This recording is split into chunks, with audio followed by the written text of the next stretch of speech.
Good evening, everybody. Welcome to Beyond the Jam, our special July episode. I am your host, BC3, aka Bill Crane. My co-hosts, Ashley Stoddard, Rob Dunning, and John E. Dangerously are on. We have some very special guests on this evening from a few different eras of the sport of roller derby. We will start with introductions here. We'll go to Laylee first. Laylee, go ahead and introduce yourself. Good evening, everyone. My name is Lali Othamantri, also known as Lali O. Skated for the San Francisco Bay Bombers for quite some time. Started to train in 2002 in the LA Chinatown under the hat of Lou Sanchez. Had my first professional game in 2004. It was a memorial game for Ralphie Valadares. And in 2007, I became the captain of the San Francisco Bay Bombers and skated with numerous of people from all different eras. I've had Loretta Bearings come out here, Judy Arnold, Judy Slowinski, BJ Peterson. She helped trained me at one point. And I thank you for having me. Well, it's a pleasure to have you on. Chuck. We're glad to have you.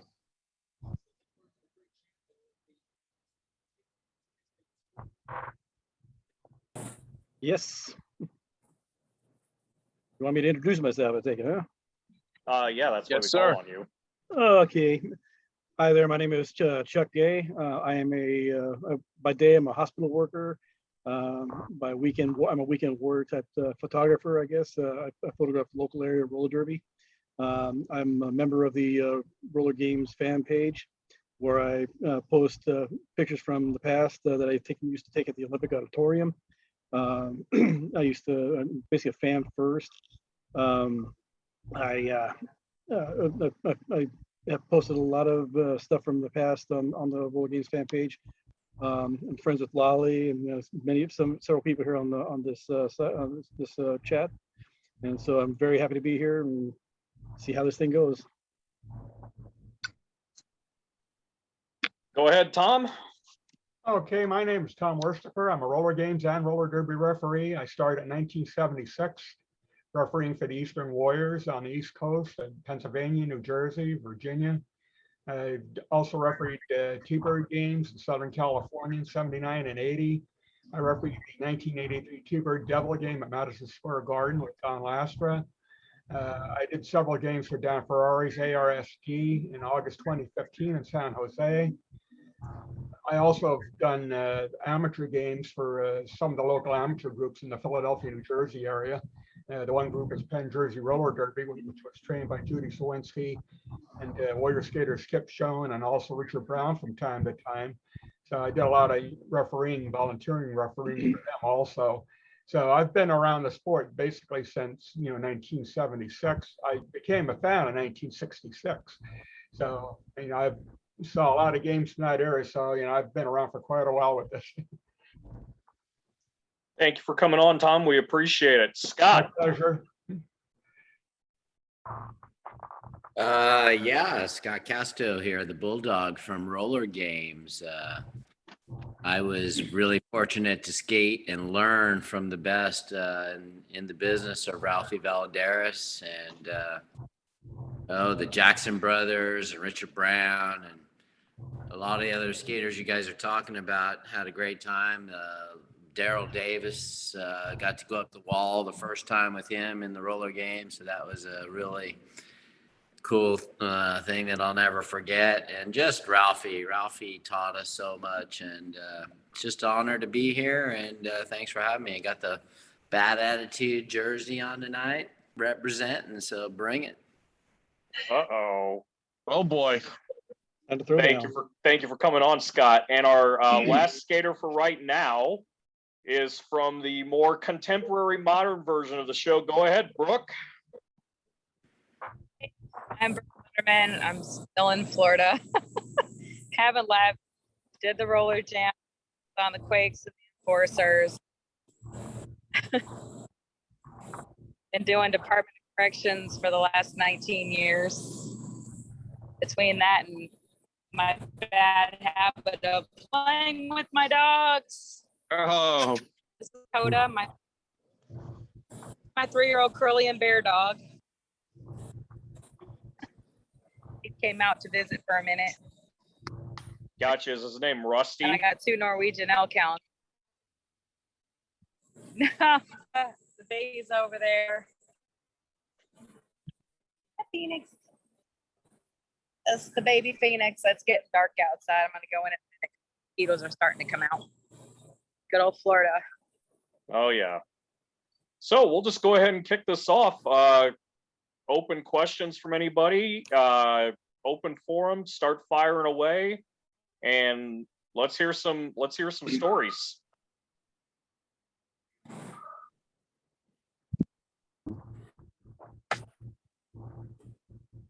Got anything?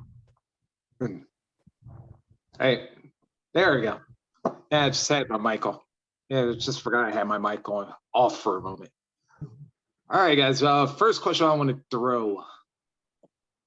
Like, would you consider your all-time favorite, I'll say favorite hit that you've ever given for just skaters? And then for us non-skaters, favorite hit you ever watched? I think this is a good question for the skaters to answer. Whoever wants to answer it, let's go. I don't know about given, but I tell you what, if you want to take out a game and grab the video and you check out Bernie Jackson's knee coming up into the middle of my back in the middle of a big pileup. And I'll tell you what, my back has never been the same. So that was my own teammate kneeing me in the back. How's that for not giving one, but taking one for the team? Literally. I can tell you what my favorite hit to watch was, and I got to watch it numerous times. It was Cliff Butler's hip block. He would take off and get about 2.5 feet in the air and just put his hip into an opposing skater's shoulder. It was just a beautiful thing to see. It's a really athletic move. And that was my favorite kind of hit to watch in roller derby. I actually got a photo from Cliff doing that jump block in action from him. Was that with Bob Dansell? Was that the guy who was hitting? You know what? I'm not certain, but all I know is he was way up in the Oh air. yeah. I He mean, was an incredible athlete. yeah. For a guy of his size to be able to do that.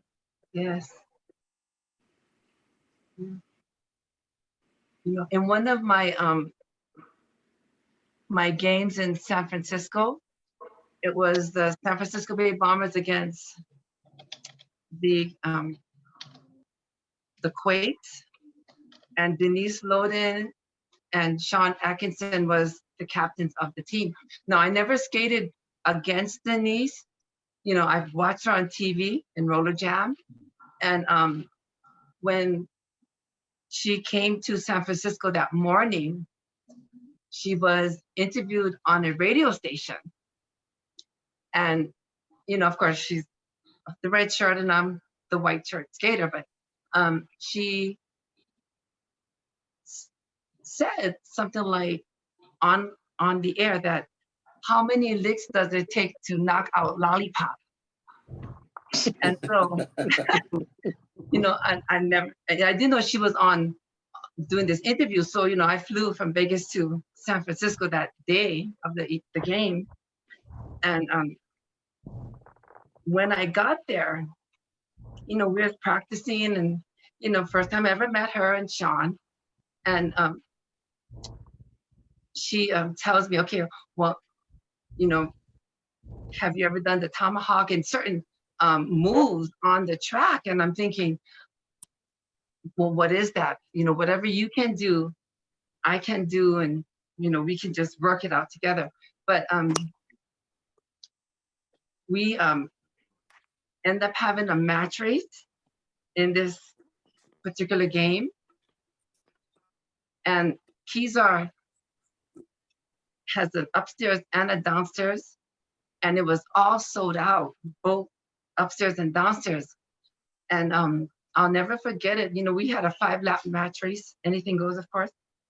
And at the end of the match race, you know, I turned around and I clocked her and she flew back. I turned around to pass the finish line and Sean Atkinson was standing right there. I bounced off of him like 8 feet back and I wasn't expecting that. And I hit him. I mean, he hit me and I flew back and Denise ended up passing the finish line, but I actually won in default because of that, but I'll never forget that. I mean, hitting Sean was like hitting a wall and just flying. This sport is not, A moment to remember. this sport is not for the frail, that's for sure. Oh, Definitely not ballet. I'll that's tell for you what, sure. I'll tell you what, let's turn the question to our other guest that just joined on, and I'll let her introduce herself. And then I want to hear it from Brooke as well. Right. Go ahead and introduce yourself to everybody, Janet. That way we all know Success. who you are. Hello. I finally All right. got on. I've been trying to get on for about 20 minutes. I couldn't hear anything. All I could see was everybody's faces. This is Janet Abraham Clark. I hope everybody's doing well. And sorry, I'm joining late. I didn't get in from work till about 7:30 this evening and had to check on my puppy. Let's see, my little Lily. Can you see her? Let's see. There's Lily. There's my little puppy. There's my puppy. There's Lily. Say hi, Lily. Ah. Ah. Anyway, that's my puppy. And I had to get her taken care of. So it's good to be on with you guys. And I'm here in Tampa, Florida. Daytona here. All right, Daytona. All right, glad we were able to help you get on, Janet. It's good to have you. Thank you. I appreciate it. Thank you. Let me put my glasses on so I can see a little better here. So, All right. Reese, ask Janet the question that you asked. All right, so but the question was, what was the favorite hit that you have ever given? Sure. That one is probably, I don't even remember who it was, but it was when I got the name The Abrahammer by Lee. When I went in between two skaters and gave them both 2 elbows and knocked them down. And that's when Lee was like, oh man, she just hammered them. And he's like, he gave me the nickname, The Abrahammer. And so I think that was like the beginning of my favorite, being known as the Abrahammer, hammering my opponent. So just coming through and giving them the elbow, knocking them straight down. You know, for I knew it someone had to be a sun dog at least. So I was like, What's that? I said it had to be a sun dog because that's who I usually heard him do it in the early games. Or a Quake. Yeah. I think Brooke might know that because as soon as Janet, you brought that up, Brooke's over there grinning ear to ear. So Yeah, I actually think that it was with the California Quakes. Was that you, Brooke? I'm sure it was once or twice or Yeah. the most memorable of Janet was the hit at the top. We were in Vegas and I ended up going skidding and hitting the rail and went off in between the track and the railing. Oh. I remember landing on all the pyrotechnics underneath and I ended up, I think, like cracking a couple of ribs. Oh, that wasn't me. I'm sorry. Oh man, I tell you what, that was like so much fun when we were in Las Vegas. That was such a, My phone keeps going. I think, do you remember, this was against the Florida Sun Dogs when I knocked, oh my gosh, Oh, I'm trying to think of who it was. I'm having a brain fart. I have I a feeling knocked, it was Gina. it was, no, it was actually Kathy Evangelo I knocked her over and it was actually made the center page of the Sports Illustrated, where she's like halfway over the railing. Yeah. And, yeah, because I remember when we got the book, she signed it. You did this to me. Yeah. Well, at least she was a good sport I about need to it. find the picture then and send it to have you sign it. It was in Sign the my sports. picture. Yeah, I think it was in the Sports Illustrated magazine. And it took like both pages. Nice. So, Yeah. Tom, being a referee, you've seen a lot of good hits through the years. Yeah, I was just thinking about that. Yeah, the one I remember the most was a game at the LA Sports Arena in April 1980. That was the same game where they take the Real People segment with Sarah Purcell. It was the T-Birds against the Bombers, and Harold Jackson was on the Bombers. And there was one jam where he was jamming, and Ralphie Valderis came up behind me. They're both going at top speed. Ralphie nailed them perfectly right as they started going into the turn. And Harold went over the rail. I don't even think he touched the rail. And we couldn't see where he landed because of the banking of the track. We were in the infield, so we couldn't see where he landed. But then I saw the tape of it after, and I couldn't believe how far he went. He literally flew 10 feet from the track and landed. I don't know how he even survived it, but it was the most spectacular fall I've ever seen in my life. It was absolutely incredible. You know, he's notorious for doing his, roadies over the rail, but, this topped them all. It was the best one I've ever seen. I'll have to agree with you on Harold on going over the rail because remember when we were trying to get up the wall for the first week that they actually had the wall ready for us, that really nobody was really getting high up on it at all. And all of a sudden Harold went up that thing and just went over the top of it. And they ended up making that part of the show.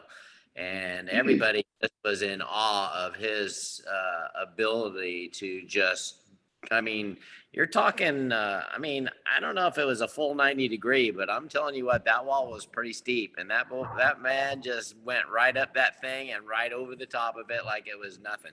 Oh my. So hats off I think to that was him. in the All-Star game that he went up and over the top, Yeah, he did that. if I remember right. Don't quote me on that. It was the All-Star game. It's an amazing feat, just the physics of it alone is hats off to him. Anybody ever see anyone go through the rail? I think there was a game where somebody did go through the rail. Yeah, I was there. Definitely. Buddy Atkinson Jr. went through the rail at Madison Square Garden. And I was sitting at a press table trackside, and he took a block from Bill Grohl coming out of one of the turns, and he just lost it and just went straight into the rail and through it and down onto the concrete below. He ended up having to take stitches in his chin. Oh, But he was back on the track shortly thereafter. God bless him. I was glad he was okay. And I was also glad that it happened where it did and not right where I was sitting. That's like that's like a hockey player mentality right there. Uh-huh. Yeah, I have seen somebody go through the rail too, many times. I was going to say, it happened in the 70s or 80s too, if I remember right. I remember hearing about an incident. A friend of mine, Craig Noonan, was referee for the Baltimore Washington Cats in 1972. And he was telling me about they did an outdoor game somewhere down in the Maryland area. And the crew was putting a track up and the players were playing softball. And one guy in the track crew was distracted watching the game, the softball game, and he didn't tighten the one handrail right. And they played the game, and Tony Cadamus hit the rail, and she and the whole rail just kept going. The whole railing didn't break. It just wasn't tightened. So she just took off with the rail in front of her. Luckily, she wasn't injured. She landed on the grass, but it must have been awful scary looking. But, it just shows what happened if you don't, do the track properly. Tell you what, it takes a lot of technique to get over those rails and not kill yourselves. Yeah. Uh-huh. What about you, Brooke? I'm curious coming from you because I remember you taking a lot of punishment through the years, and also when you got traded to the enforcers, and Janet went down to Florida. You were doing a little bit of hitting yourself. So let's hear it from Brooke too. Yeah, I mean, coming from a hockey background, I could stay on my feet, except for, when you had people like Janet and Denise and Tink, who also had a hockey background, they could lay it if they wanted to, and Stacy, and they could put it down when they wanted to. It was always a good matchups. Well, you were one of the pretty girls. You were the ones that just skated around looking pretty. I do remember Brooke giving out some hits though. Yeah, she gave some hits, but she was like, kind of like part of the bod squad. Me? You That was could have heaven. been. Yeah, I know, but you could have been. No, I was always one of the bigger girls. Oh yeah, but I still thought you could have been part of the bod squad. My dog thinks it's time to play. Look at her.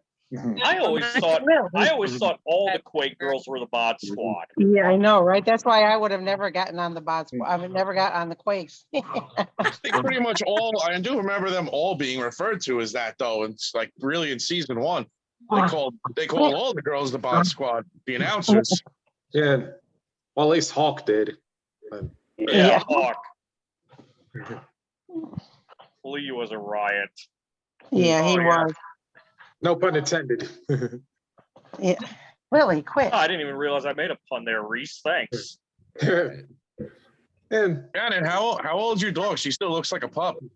Yeah, she's gonna be 2 in November. She's come here, Lily. Lots of energy. I think Tony, the cheer captain, has a question. He kind of raised his hand there. I kind of caught it. I did not. Oh, you didn't? I'd love to see, honestly, I would love to see, this is a dream scenario. I would love to see Tony, aka Anthony, go out with the bod squad and do the Quake shake with his pom-poms. Tony could definitely be the sixth Spirit Squad member, that's for sure. Anthony, come on, man. Everybody thinks that's hilarious. You got to hand him at the beginning of the video where they're all screaming and he could just go, Anthony!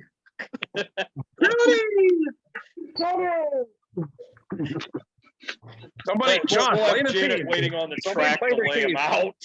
out.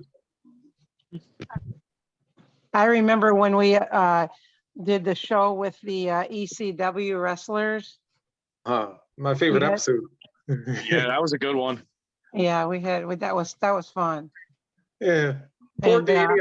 I think poor Danny got abused in that episode, probably Oh, even more than Who showed up for that again? I remember it was Axel Rotten, Little Guido, Big Sal. Yeah. Was Balls Mahoney there too? Who was No. the guy that kind of looked like The Rock? Oh my God, he wore a dress in I don't WWE. think they would allow New Jack on the show. I remember. New Jack definitely wasn't.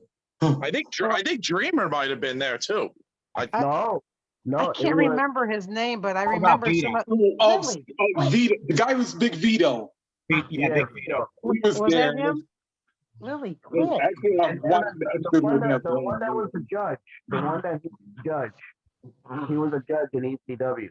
Judge Jeff No. Jones. No, Yeah. this guy was a wrestler. He was he looked like he was like Hawaiian or Samoan. He could have been Italian. The episode right here, actually. He could have been Italian, but I remember after our taping, we all went to the pool or a clubhouse for like a after party. And I remember he was talking to me, and some of the skaters came up to him and said, "Don't you mess with her. She's a minister. You can't mess with her." Yeah, so it's Guido, Sal, Finnegan, Axel Rotten, and I definitely remember Axl Rotten. I'll have to look. So I don't have any of my pictures with me. That would have been fun. That would have been funny. That would have been fun TV if they would have had like Sabu, RVD, New Jack on a bank track. Well, I swear, maybe I'm wrong, but wasn't Tommy Dreamer there too? No, none of the big guys were there. None of the big wigs from ECW. Yeah, none of the major wrestlers were there. Those were like no offense to Axel Rock, but he wasn't a big wig when it comes to ECW alone. Oh, I remember he was the one that was doing the bulk of the talking. It was Axel Rotten was front and center. Yeah. Mhm. And Yeah. Well, this guy was, I mean, he was like a handsome guy, bald headed, like shaved bald head. yeah, oh, it's Vito. It's probably Vito. It had- Vito. maybe it was It's Vito. Mhm. Yeah. Yeah. Hold on, man. Yeah, those guys, man, they were crazy. Yeah. Wait a minute. Let's see if I can flip my camera. Well, I can pull. You guys have any video coverage of that? Yeah, you go to YouTube right it's now and actually No, like I actually might. Here's the thing. About 2 months ago, Karen Magnuson sent me like almost all of season 1 through 3 on DVD. I just unfortunately I can't figure out how to upload them onto my laptop to put them online. Because every time I put them in my CD drive, my laptop's pretty old, so maybe that has something to do with it. But every time I put it in, it doesn't even boot up. But yeah, I put it in like my PlayStation, and it starts right up. Well, can't you? Oh, yeah, I was gonna say you can't really download it from your PlayStation, can you? No, I tried. I tried.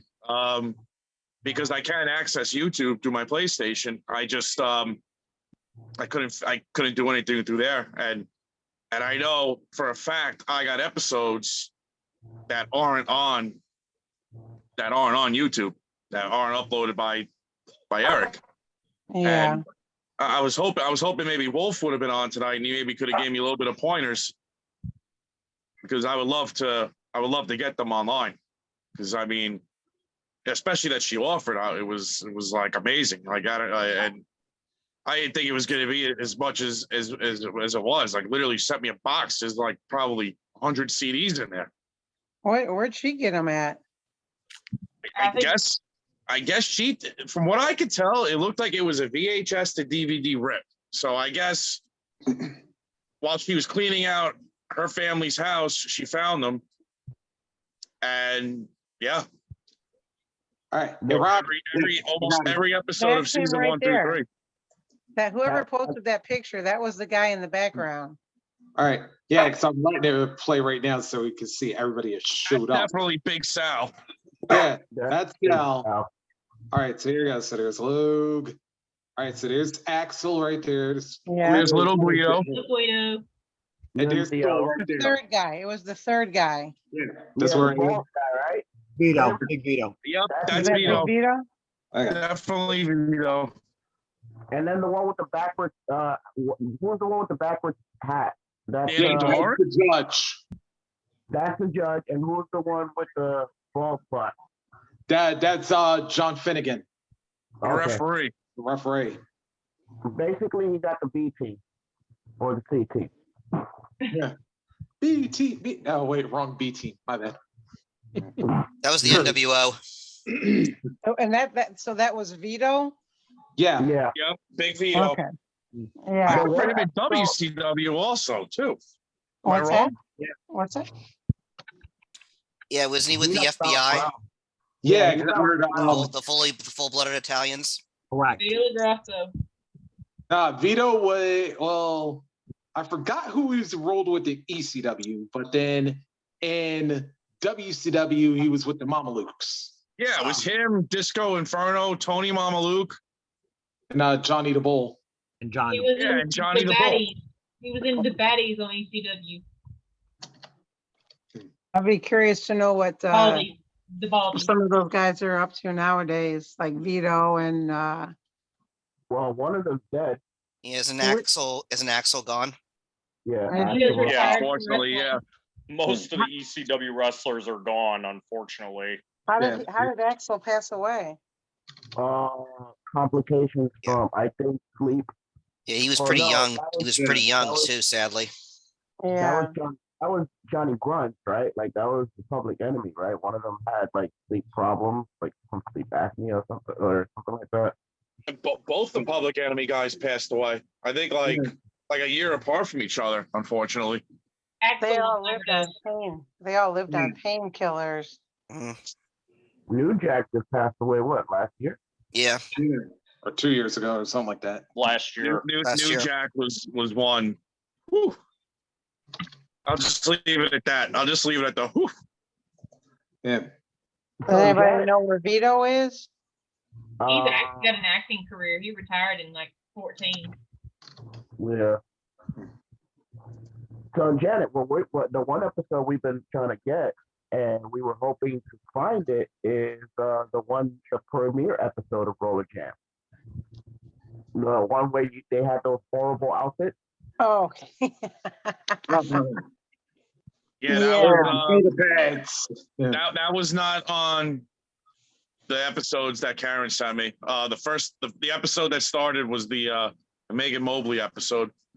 Nobody has the original first one? Was it even aired and recorded? Because it seems like nobody knows where it No, is. it's Even seen it. available, but it was just like, yeah, it's kind of like the lost episode in it, the new lost episode now. I've never seen it. I always remember the promo. Every time there was a promo, you would see it. Like the uniforms looked like armor. It was like, Yeah. They were horrible. Oh, those things yeah. are horrible. I liked them though. they You looked know what? cool, but apparently they were just so uncomfortable from what all They the were skaters say. horrible. Well, But they all looked the- awesome though. I was The gonna say, Brooke padding, probably has stories about those uniforms since that was her game.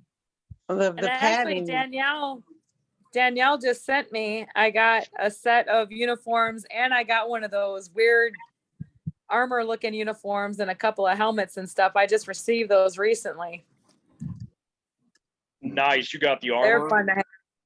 Yeah, I have one of the armor uniforms. You'll have to send pictures. That's You know, pretty cool. I Oh, forgot. I should have dug into the closet and washed what I have. John, you still got yours from when we were out at dinner back when I was in Florida? You tell me. That would be a yes. Oh, there it is. So yeah, when we were down in Florida, the one night we had dinner with Rusty and Danielle actually gave John and I actual game worn gear. I think I got a Rustler's jersey. Really? Yeah, I got a Rustler's jersey. It doesn't have any Yes. numbers on it, but I kind of wonder if it was Cheadle's old outfit. Oh, Chris. Yeah. I also Yeah, I also she's have. If any of the Roller Jam skaters are missing their bags, I have.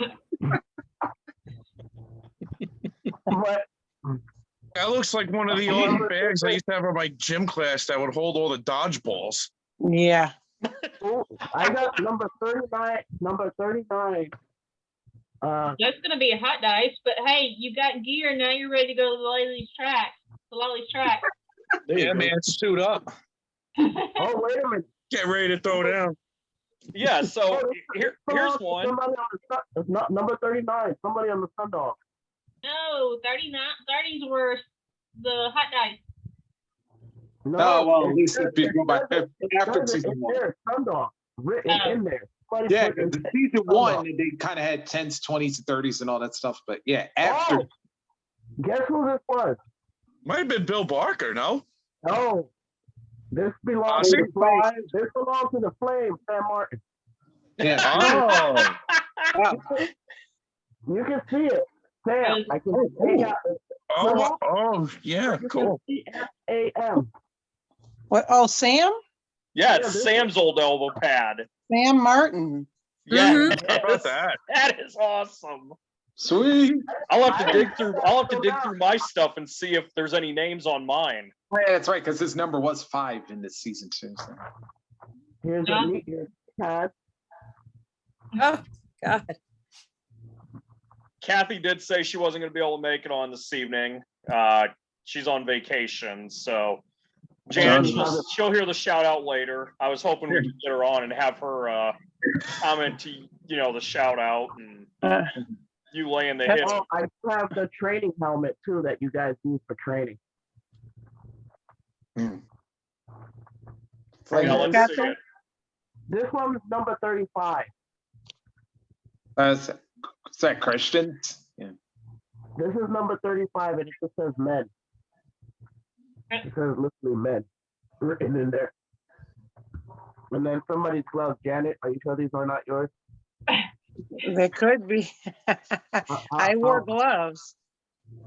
These are a size small. They would not be mine.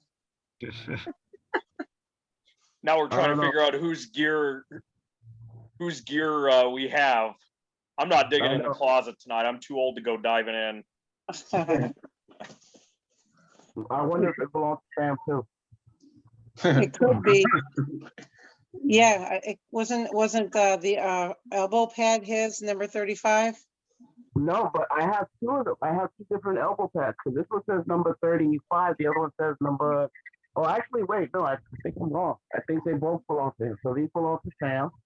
Yeah. So these pads, I don't know who the knee pads belong to. They don't have any name on it. And then the gloves, I don't know if he had small hands. So I have a question for the skaters. What was your favorite on-track feud, if you had any? Favorite what? On-track feud. Contract. Feud. On track feud, like your one thing I guess you feuded with. Like back when you Favorite and Jamie opponent. kind of met. Oh, Who you feud. like going? Yeah, who you like going against? Oh, I thought you said like contract, like signing a contract. I was like, No. what? I was like, Whoever this probably, belongs- the biggest pay. There was I think when I went up against Jamie Conomac, I thought that was really cool because I got to use my character and my life story as part of that. Right. Where I kind of had the religious conversion. Mm-hmm. I thought that was pretty significant. But I was never the fastest skater. And definitely, I remember Fred Eichhorn used to always have to get behind me when we were in our practice and help me stay up with the pack. But I think that, the hits that we took, I liked going up against Denise Loden and Stacy. I think probably because, they were really good and I wasn't, and I wanted to be better. And they were really good. And I looked up to them because they were very gifted and talented. Stacy could do cartwheels on skates and, Denise, and they were very athletic on their skates. I wonder if she ever fell down while doing one of the cartwheels and they just edited it out. I remember she did fall down and she did kind of mess it up and then she just pushed the knees anyway. But you can see it that she tripped. Or if she done anything done out on live events. I don't remember her. Do you remember her taking any like falls like that, Brooke? Yeah, I remember she would tell us like at the beginning, like, hey, I'm going to do this. If it doesn't work, be there, help out. So yeah, every once in a while something wouldn't work out and we would be back there to kind of work things out in the end. But every once in a while things didn't go as planned. Yeah, or we'd make things not go as planned.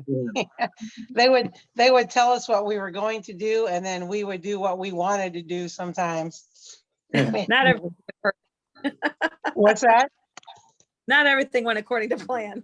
No. Yeah, Hey. I remember Rusty telling a story about that. One of the last times he was on, and he No. kind of went off script or We got something. a skater He got coming in in. a lot of trouble. Uh-oh. Yeah. We got a skater coming in, Bill. Yeah, we do. There goes the neighborhood. The one and only. Right in kill. Oh boy! Now Mark the party. Weber. Weber. We have What's some up, y'all? crossover here. We're- No way! What's up? So What's up, Mark? How you doing? How you doing, man? Good to have you. I don't know I'm if good, you y'all. guys How y'all know doing? who this handsome devil is that just joined on. Lolly YouTube. Laylee, do you know who he is? This Yeah, I handsome do. devil. I skated with him for the Japan team against Hiroshima at the Yes. Santa Monica Pier. Hi, Mark. I'm good. How are you? How you doing? Good, fine, thank you. Notice Brooke kind of marked out there like a fan. It's typical. She did that back years ago. It's Weber! Hey! What's up? The worldwide Weber. Yeah, that's me. Live and in No person. doubt. I got some pretty good pictures of him from back in Janet? 2016 from the Uh-huh. USA Japan games as well. So When That was was fun the watching. Japan? When was the Japan games? that was 2016. Oh, really? Wait, Yeah, did that was Stacy actually- Blitz? Did Stacy go? Yes. Yeah, I think I do remember that now. That was kind of a fun game, skating in a parking lot with the ocean right there in Santa Monica. It was kind of cool. Wow, that's pretty cool. Yeah. Yeah, Right, I feel correct. like I feel fortunate and blessed that I was able to photograph the practice sessions as well as one of the games on the weekend. So it was a lot of fun watching everybody just skating their hearts out in this whole game. A lot of fun. A lot of great skaters. Yeah, that was a Who's fun that- game. Who is that talking right now? Oh, actually, hi Janet. I'm a fan actually. I'm also a photographer for a local roller derby out here in California. Oh, Um, nice. So I've watched some of the Roller Jam episodes back in the first couple seasons, I think it was. But no, I photographed some of these ARSD games with Lolly and several others, and I started taking pictures back at the Olympic Auditorium with Ralph Valdez and all the roller games back then. Oh, So- cool. So it was a lot of fun back in the days. Yeah. I know. I used to watch roller derby when I was a kid. Yeah. Ow. Hey, Webb, since we got you on, let's finish the survey here. So, Mark, Yeah. what was the favorite hit that you ever gave on the track? And the Sure. favorite one he received. I enjoyed Definitely many of the hits that he's given, that's for sure. My favorite one I would do. Let me think. I would say D'Amato. D'Amato, yeah, D'Amato. The Screamer. Man, all of them was fun, but the Screamer was, I think, the best one I've ever received. From D'Amato. No. And the favorite one I've ever given? No. What do you think? Roll the Bones. I think that's one of my favorites because it was easy setup and just knocked it out. Yeah. Those were the two. Yeah, I would say like the one you gave. Oh my God. I was about to say there was one like really late in the first season that you gave to Washington. And I think that was the first time you ever gave him the Roll the Bones. And yeah, as like really late in the jam because I was like, and it was close because I'm like, time was running out, one, and then two, you didn't have that much room because like Tim kind of was. You don't have much. You don't have much room around Tim. That's for sure. Yeah. Oh, Tim. Yeah, but I was like to say that one was definitely a hard one. And then the one where Yeah. you like flipped Sean over the rail out in Vegas. Ooh. Yeah, the first time we did that, Sean's like, "This is what we're doing." I was like, "Dude, you're gonna die." He's like, "No, just do it. He'll be fine." I'm like, "Seriously, like, it's gonna kill you." He's like, "Nah, we'll be okay." So like, I was kind of hesitant doing it, but with Sean, like, if you pull back, it's a whole different story. It was one of those things like you went with it and kind of like helped him, not really guide him, but kind of timed it hopefully just right so he landed right. But it didn't seem like he ever landed right when he hit the concrete. So, but That can seem like he enjoyed getting hit sometimes. yeah, you would think that. The worst time I hit him in the head with a chair. And He like hit himself, for God's sakes. Yeah, I was gonna say like, and I'm like, I killed a guy. Like you can see his eyes glassed over, and he gets up, looks at you, does this little dance, and like takes a steel bench and hits him across the self in the head harder than I have ever hit him. And I'm like, this guy's crazy, man. He's crazy. Like he's just nuts. Like it just seemed like crazy, but he was a great guy. He really was a great guy. But I gotta tell you, I got acquainted with Jason McDaniel the last couple of months on Messenger, and he was telling me some pretty cool stories about Sean and even you, Mark, and a couple other guys. How you guys would have like video game tournaments in your dorm or whatever. You play like NFL 2K, and you guys would all be going nuts. Oh, it was like that, and at home, and then like before games, we'd get there and play downstairs. Oh my, it was. I don't know if it was more intense on the track or in those 007 tournaments we were playing. That was. Jason told me it got intense. Yeah, I did. So you're Everything telling- got intense. I can only imagine. So Rob, We were. so Mark, you're 100% telling me the competitive, original Up Up Down Down tournament was actually Roller Jam and not WWE? Yeah, it was that's exactly what it is. Everything we did was competitive. I remember one time we was at a pool.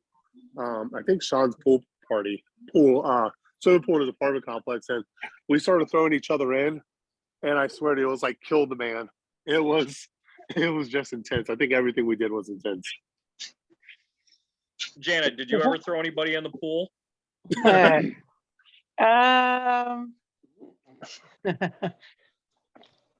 Not in a long time.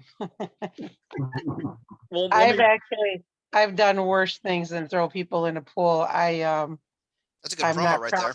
there. I'm not proud to admit it, but one time this guy was in a porta potty and I flipped it over. Was he taking too long? Johnny Knoxville treatment. And when he came out, all that blue water was over him. And I look back and I'm like, oh God, how stupid could I have been? But back then I thought it was so cool. Pardon what I'm about to say, but that sounds like a real shitty experience. Yeah. Yeah. It was was crappy, really Taylor. crap for him. What's that? That was real crappy. It was a crappy, it was a really crappy thing for me to do. It's a little, Yeah, it's a but little you oh were crap young, moment. you know, everybody's all did a lot of dumb stuff when they were young. The dumbest thing I ever did was a kid This was just stay last out at week. No, just kidding. I'm surprised they didn't do that in an episode of Roller Jam. Have somebody flip over someone in the porta potty. That seems like an easy thing to do, especially WWF did it a few times. Like it seems like an easy no-brainer thing just to do. Could have been an interesting storyline right there. seeing Taint get tipped over in a porta potty would have been very interesting. Yeah, I love that. She did. What was it? What was it? She put cake. Didn't she put kitty litter or something like that? She put kitty Yeah, litter that was on on it. Belinda Morgan. Yeah. Yes.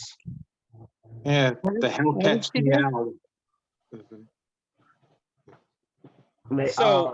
So here's a good question. This is for Tom, Laley, and Chuck. What did you guys, I mean, obviously you guys are more of the classical roller derby, people. What did you guys find? Did you guys find some of the stuff with Roller Jam amusing, or did you think it was kind of like a slap to the sport of roller derby, or what? Because that's been a question that I know we've kind of brought up a few times. Oh, I thought it was just too over the top. You know, it got too outlandish at the end. I mean, it was all I wanted was a TV show, not really a game. They kept cutting the time on the periods back. I got to a point, I think it was like the whole game was like 20 minutes out of an hour. And it just got ridiculous. You know, the skits they were doing and the storylines were ridiculous. And it was good when it first started. I liked Roller Jam when it first started, the first few seasons. But then it got so stupid, I just, I stopped recording them. And it just wasn't worth it anymore. It's just too outlandish. I want to hear from one of the Roller Jam skaters on that and see, where you guys stood with some of the, stunts and storylines. I can answer that. I mean, I know the other ones can. I thought that the more and more things that we did, like Keith said, got a little crazy. They took a lot away from the skating. I know the big hits was the biggest thing, but cutting down to 3 jams and some of the storylines itself, Jason and I both looked at each other sometimes, a lot of the times, like, what the hell? Really? Like, really? We're here. I mean, there was so much talent in skating wise that we could have filled that hour with like skating, extreme skating, the game itself, instead of like carrying on the storylines of, I mean, like Lindsay doing her thing and the other stuff that just got like so outlandish and so The Prophet. over dramatic, I guess, just kind of just drawn out and took away from everything else that we were doing. Exactly. Yeah. I mean, I'll say this as a fan.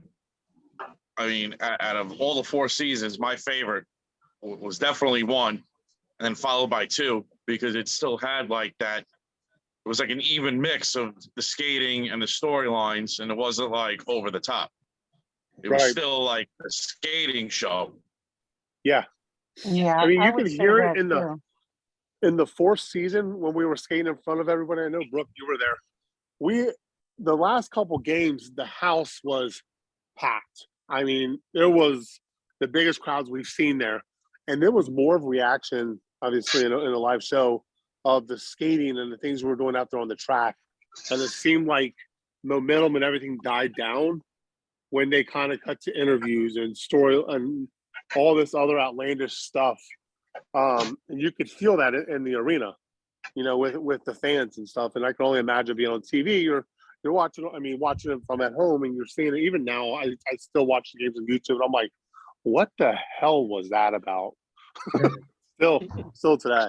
Oh man. What about you, Chuck? What do you think? Let's hear what Chuck's got to say. He's, the fan, the historian. Let's see. When you think about it, I mean, the skaters have, I guess, probably like a dual thing to do. I guess responsibility. You're there to skate and perform for everybody, but you're also there to put on a show, and you have to have a fine balance of everything. And if you get more one-sided than the other, it's going to ruin the whole thing. And if you have an even balance, then it's gonna pan out very, really good, and everybody's entertained, and you put on a good show. That's what needs to be done.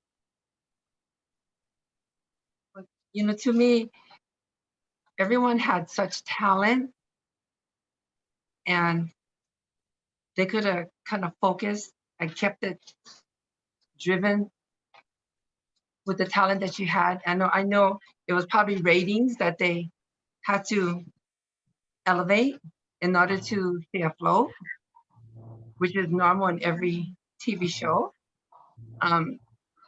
One thing I thought was missing was the quad. Definitely the quads. It was too quiet when when they were skating. But definitely, Yeah, I can agree with you on that. all over. I think quads would have elevated it somehow, but I know you folks skated on a very much longer track because it was made for blades. And Well, who else other than Mark and Ray use the quads? Did Patsy use the quads too? and Mark D'Amato. So it was just three skaters in Roller Jam. Richard used inlines, correct? Richard switched No, in. Richard used quads. Yeah, no, he started Really? quads, but then switched to inlines, I think. Yeah, Rich was on inlines majority. Every time, the whole time I knew him, he was on inlines. Yeah, he's Um, he was on that Hi. like modified 3-wheel skate when he first started, like in season 1, and then he switched to a longer skate before he stopped skating and became the infield guy. Quad father. Don't insult Damano like that, Aaron. And then for a half a game, of course, Mark skated quads. So. Yes, I did skate quads. It was different. Like coming, I mean, I've been skating my whole life, but coming from blades on that track to skating quads, it was like I had a whole different respect for D'Amato, for Ray, being out there and like hanging with us on the track. I was like, wow, this is a little different because, when blades came out, I switched from quads to blades and stayed on them the whole duration until, I don't know, like probably 6-7 years ago when I skated flat track. That's when I went back to like quads and skate quads. But I mean, like Layla said, the sound of it, like, that noise out there, being in Santa Monica, it's a lot noisier, and you can actually, you can feel the pack skate by on each lap. You can feel the pack, even on the infield, you can hear the pack, you can feel the pack skate by, and the speed of the skaters, it's almost like you can feel it a little bit more on quad skate than you can on blades. So what is faster in your guys' opinion, and what would be better for gameplay in a hypothetical situation that the show were to be revived and we were to bring back roller derby on television? Would you guys be amendable to quads or blades, or do you think everybody should be on just quads? Do you think everybody should be on just blades? What do you guys think? It's more of a quad game now today more than anything, even if it came back. Blades is kind of faded away. The whole rollerblades kind of thing. There's inline speed skates out there, but I think if they came back now, I think it'd be more entertaining and more people can I don't know, feel a little bit more on a quad skate because it's a lot more popular now than it's ever been. Quad skates are. What about you, Brooke and Janet? Would you guys be amenable to being on quads? I haven't been on quads since I was a kid. So we call her the blade mother. Yeah, when I started doing roller jam, I had never been on roller blades. I'd only been on roller skates, and then I had to make the transition. And then once I got used to roller blades, I'm like, how did I ever skate with roller skates? So then roller blades just became so much easier and faster than roller skates. So I can, yeah. Let me ask you something. What made quads popular again? Is it like a retro thing, or is it just easier to skate on them now? No, it's not easy. The whole flat track game is all quads right now. And then it seems like since COVID happened, when everyone had nothing else to do, more people got back on roller skates, on quad skates, and started skating more outside.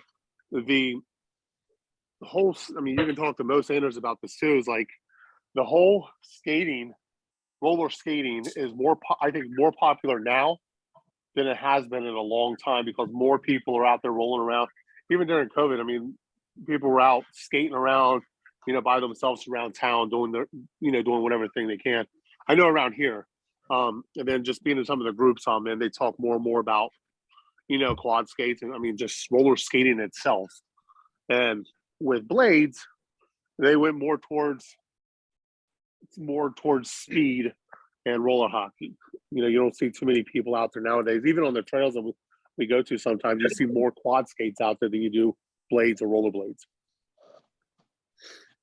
I would say here in Florida, I see a lot of roller blades, but I was funny you say that, Mark, because today when I was coming home from work, I saw a couple of people, and there was actually, I think 3 or 4. One was on roller skates and the others were on roller blades. And I thought, oh, that kind of reminds me of roller jam, because there was and then you just happened to say that, because literally it was. Were they hitting each other or bumping into each other at all, or? No, actually it was 4 people. One was on a bike, one was on roller skates, and 2 were on roller blades. So it was yesterday, not today. And I just thought I was like, oh, that kind of reminds me of back in the days. Should have yelled, somebody throw some elbows already. I know, right? One was on a bike, maybe it was roller ball. I mean, Janet. What's that? So you should have ran up to them and hip checked them. Right. I got in Yeah, trouble right? at the, I've said this numerous times. I got in trouble at the roller rink for throwing elbows. When they asked me what I was doing, I was, telling them I was Sean Atkinson and I was, on the jam, blocking for my guys. And, that got me sent to the penalty box on a couple of occasions. I mean, I will tell you this, if you did that at the roller rink in my town, you probably would have gotten stabbed. And I'm not kidding. Hey, It looks does anybody know, I know that Sean Atkinson passed away. Does anybody know how he passed away? Well, according to what I heard, Buddy Jr. Posted on Facebook that he had problems with his internal organs. He had a lot of internal bleeding. And it seems like all his organs just start shutting down. And, he just passed away from that. It just like his whole system shut down. Okay. Yeah, I wasn't sure. I just know when Denise posted, that he passed away peacefully, and I was like, well, I didn't know he was sick.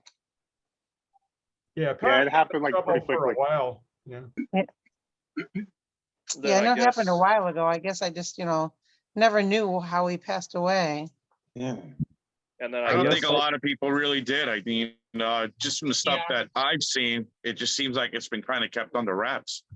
Yeah. And then I guess right after he passed away, Denise got ran over by a car down in Yeah. Tampa, and she got was hit in the out. parking lot. Yeah, and oddly enough, that night I actually talked to Gina Lombardo on the phone for about 2 hours one afternoon, and she told me it was her, Tank, and Debbie Rice all were together when that happened, and their Denise and Sean's daughter was with them when that all Oh, happened. No. Yeah, so What was even more sad, I think it was about 6 or 7 months after Sean passed, Buddy Jr. passed. So, and that hit Drew, really bad as well. So she had to, bury Sean, and then now she's had to bury Buddy Jr. Yeah. Yeah. That was hard for, for them too, lose both of them that close together. Phoenix. Yeah.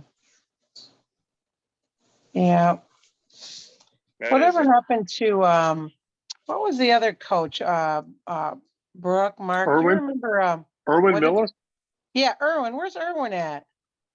I speak to him like once every so often. I actually talked to him like last month or something. I just basically called him just to make sure he's still alive. I think he's living out in California now. He's Yeah. like Yeah. 87 years old, I think he is.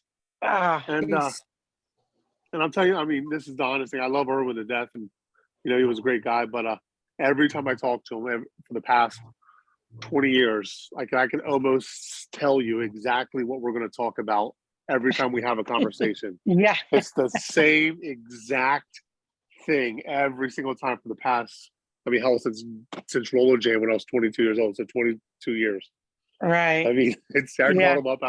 called him out of the blue, so I has the same phone number. I'm like, "What's up, old man?" And he's like, "Who is this?" And I told him, he's like, "I knew who you was when you called me."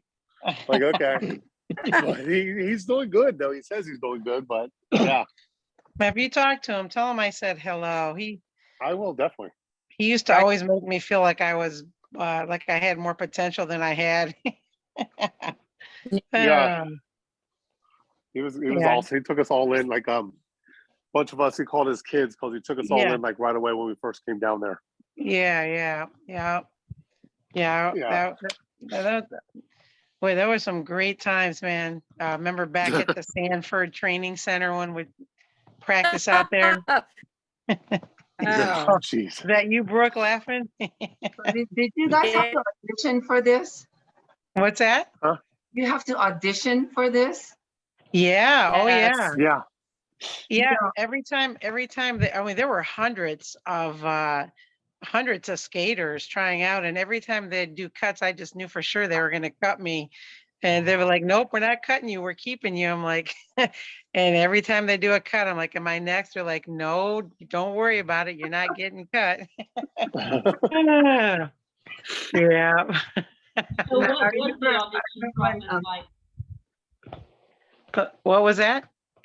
I remember when they were auditioning for this, I sent a videotape, of course, videotape, that's how long it was, to I guess someone in Florida, but I guess they never reached it. I'm not sure what happened.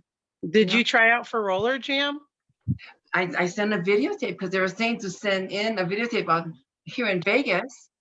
And I did send a videotape in to some person in Florida, and maybe they never got it. I'm not sure. Yeah, maybe. Yeah. Because I know a lot of people were trying out, sending in videos coming in from everywhere. Yeah. And, they scouted me. I was playing roller hockey when they scouted me. And yeah. I had a friend tell me about it, and they're like, just fly down there and just show up. I was like, okay. So I called, and they're like, we're not paying for anybody to come down right now. So I'm like, okay, cool. So I scrounged money up, showed up on the front door, was like, I'm here for a tryout. And let's just see what happens. And it was right after Thanksgiving. I tried out. Then the first day I was there, then Jason McDaniel came in the second day. And then that's where we stayed.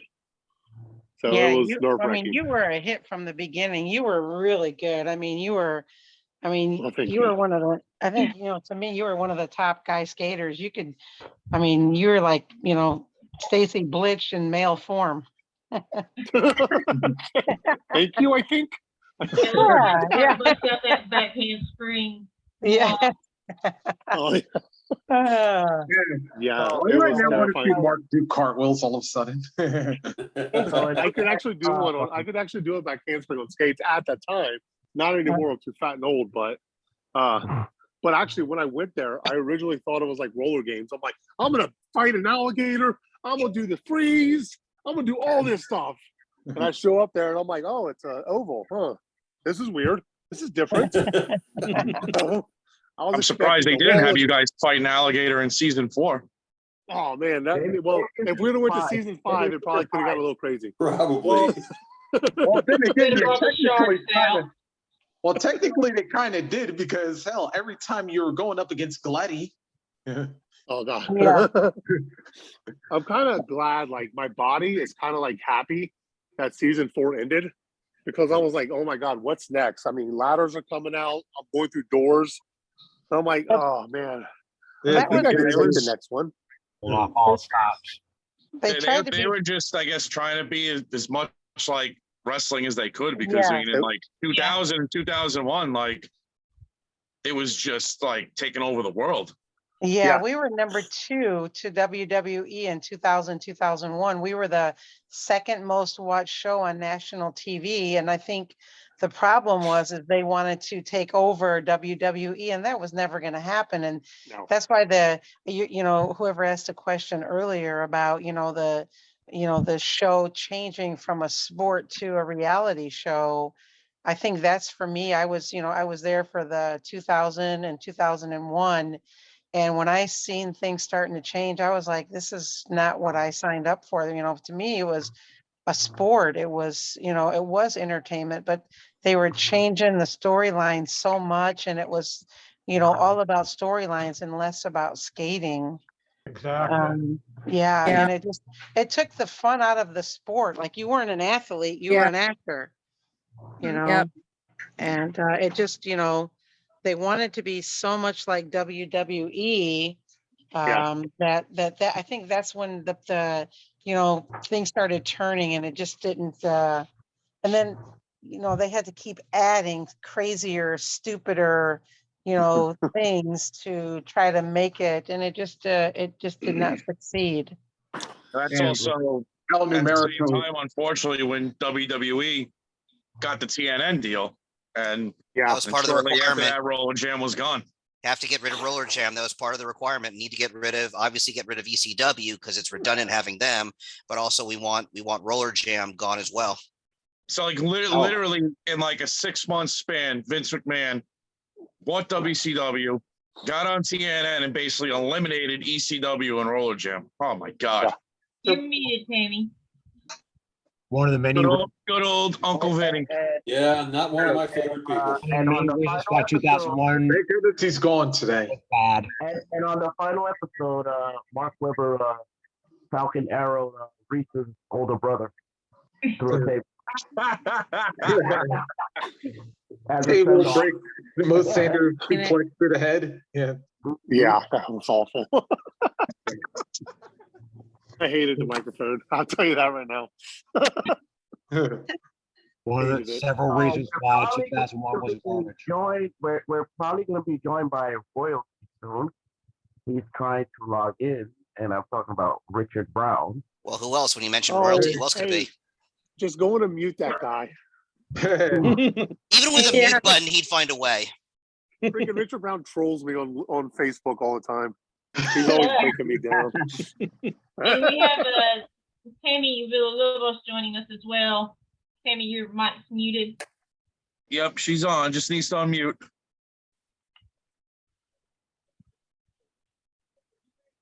It's the little button. You can. There we go. There we go. Hello. Hello, Tammy. Does it work? Uh-oh. Is she having the same problem Janet was having? I'm not sure. Yeah, because I could not get on. I couldn't hear anything. I do have to get off in a few minutes.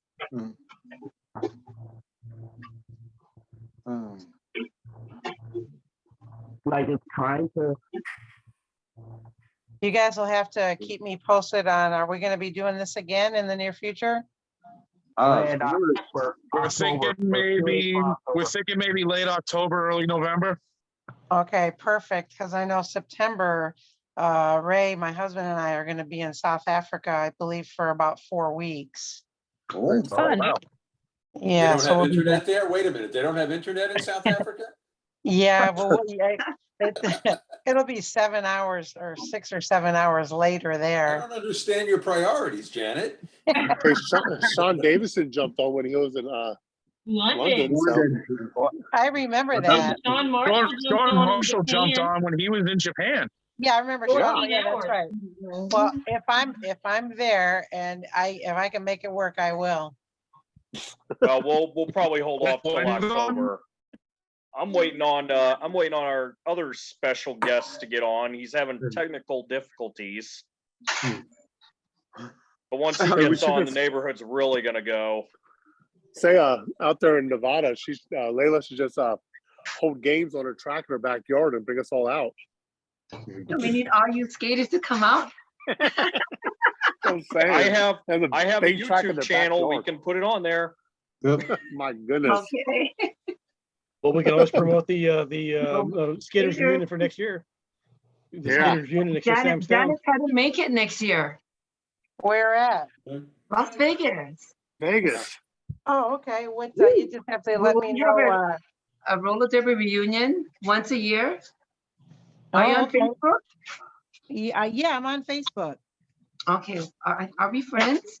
Yeah, I'm not sure. I have an account I haven't used for a few years, but Okay. my active one is exactly how you see my name on the screen without the hyphen. There, you see my name is Janet Abraham Okay. Clark. Okay, Find me, and then because I don't know your last name, and then we can make a plan. That would be great. Good luck trying to spell it, Janet. Sorry. No, that's all right. Yeah, friend me on Facebook, and then Okay. I will. keep me posted. That would be great. I'm gonna get going here. It's almost 10 o'clock, and I gotta get up early in the morning. I have to I be know at, that feeling. yeah, Yeah. I'm a greeter at church tomorrow, so I gotta be there early. Dang. That's nice. right. Thanks for Hi, stopping Janet. by. Yes, thanks for stopping by, Janet. We'll Yeah, it tell, was Janet. great having you. Thanks for coming on. Hey, Nice great talking- seeing nice talking to you. everybody. You guys all be blessed. Have a wonderful evening. You too. You Thank too. you. All right, God Janet. bless. All right, Good talk to y'all. Take care. All right, you too, everybody. Hey, you know, I just thought of. I really, really wish we had on. Wish we had him on the show. Your older brother? Hey, why? Don't make me get Uncle Nasty on you. You mean little Uncle Nasty?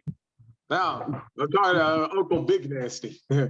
But here's the thing that just popped in my mind. Speaking of Washington, remember in the first Founders Cup when he did hit? I forgot what he called his version of Sloopy, so the Black Stallion. Yeah. Yeah. Hey, that's what he called. Actually, I think Hawk just made that up. I don't know if Tim really called it that or not, but yeah. He did. Yeah. Brooke's face palming over there, so clearly she has a memory that is. Look, Yeah. Oh. I'm gonna tell you right now, Brooke knows more about things than she's holding back on. Yeah. Brooke knows Please share everything from Brooke knows behind the everything to do with scenes question. to on the track. Scene. Brooke knows a lot more than what she's saying. I think Brooke's trying not to throw people under the bus. Question, but yeah, if there was a move, you would have made fun of, which one would you have probably done? Love Machine or White Pony? What was the other one?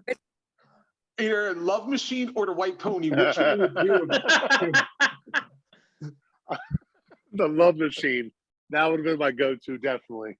For some odd reason, seeing Mark Webber do that would have been disturbing. I like the old man with the walker taunt that he did. I forgot to who he did it to.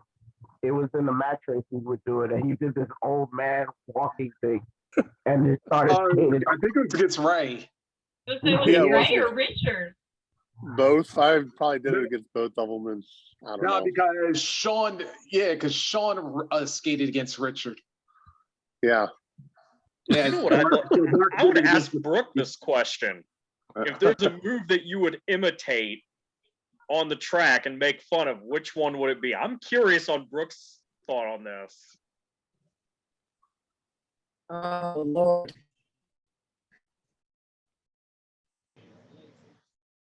Well, there goes. She I left. She think couldn't she take was the having pressure. internet issues. You had to think about it. Yeah, she had to think about it. My Well, phone Jeopardy cut me off music, for everybody. a reason. She couldn't take the pressure. The phone cut me off to save me. Now that the spotlight is on you. Bod Squad thing, because that was always like, it was always the whole Bod Squad thing. Like me and my sister were always like, okay, this is always what it's going to, and we used to sit and pick on them about it, and the little Bod Squad dance and their little intro and their little. That was always I had a a quick fun shake. thing. I have a video of Brooke doing the Quake Shake. Oh no, you don't.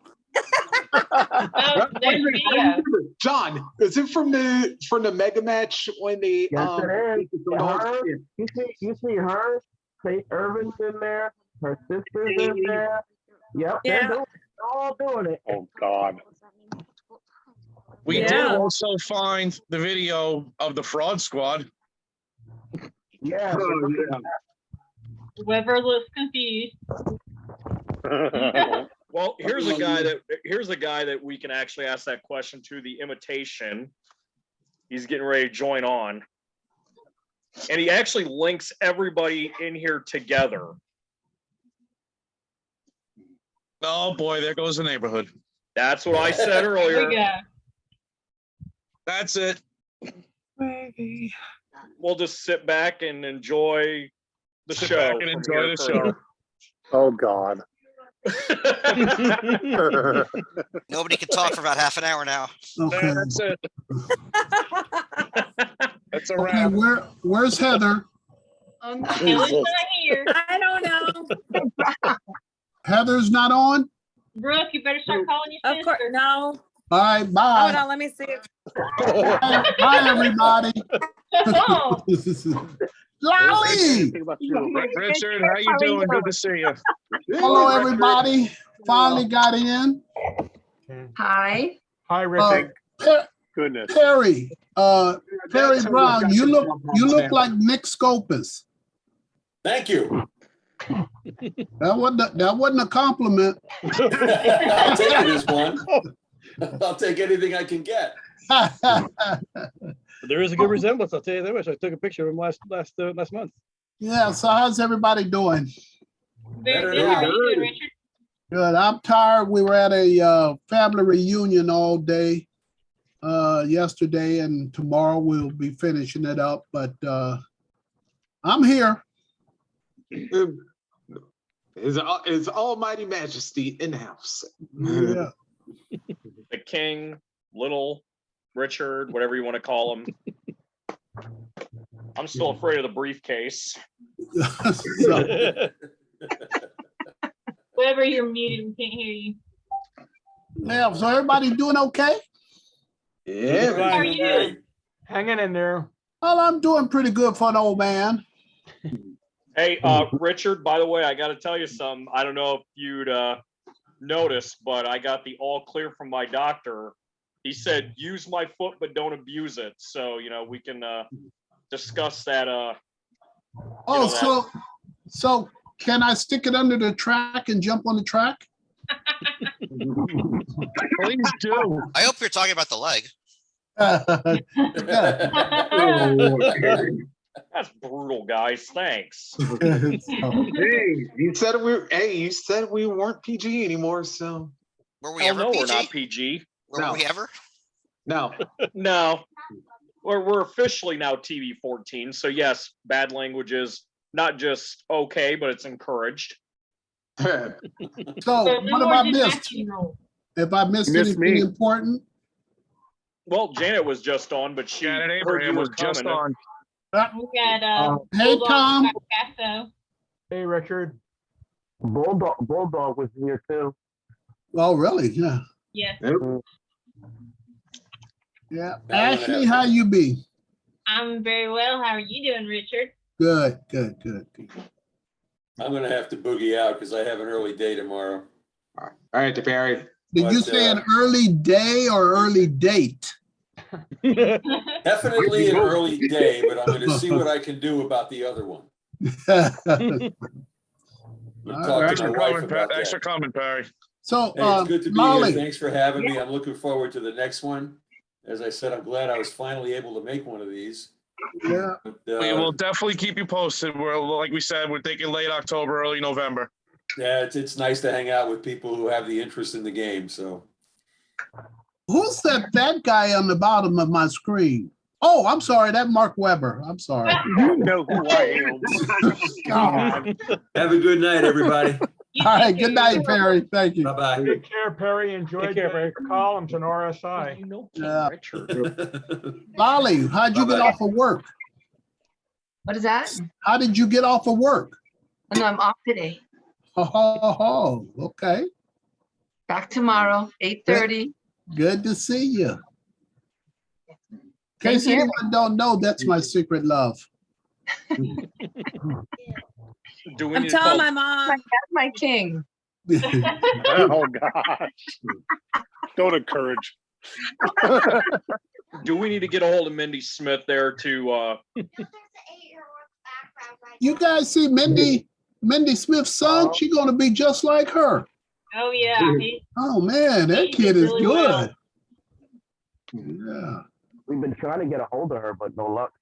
Yeah, we gotta get her on. We keep trying. She only like to talk to certain people.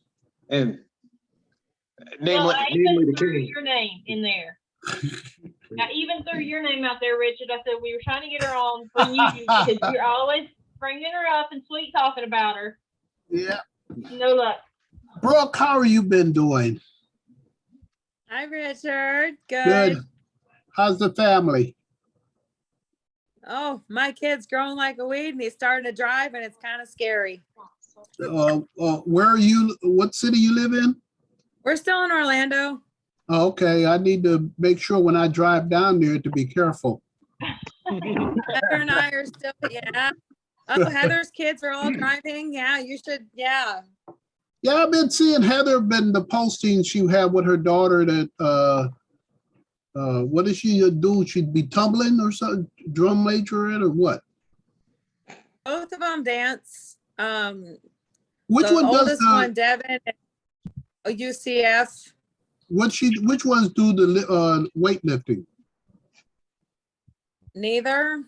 They Neither. both do dance. They both do UCF. Or the oldest one, Devin, is doing UCF dance team.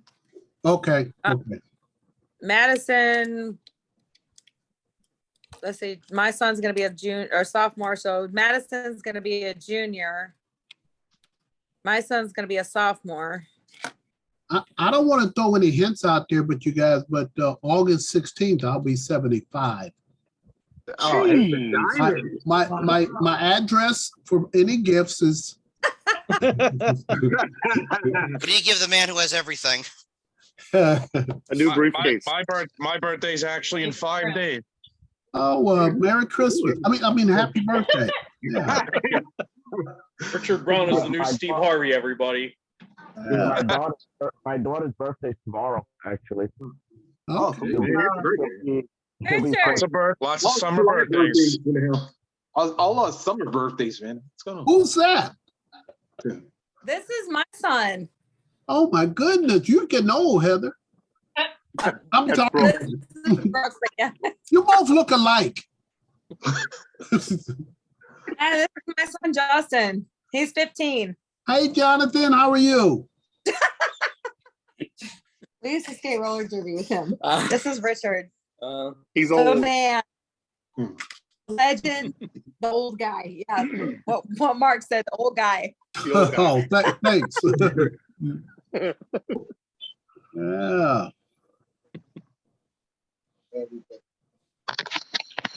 Where'd Rob go? I'm here. Lolly, weren't you in Hawaii? No, That wasn't not you? me. Oh, I thought you had said aloha. I thought you had went to Hawaii without me. I was been. I'm still waiting for you to send me a ticket. Okay. I'll have to talk that over with my wife. Okay.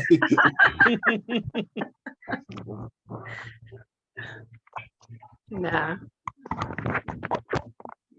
So, John, how you making out, my friend? John,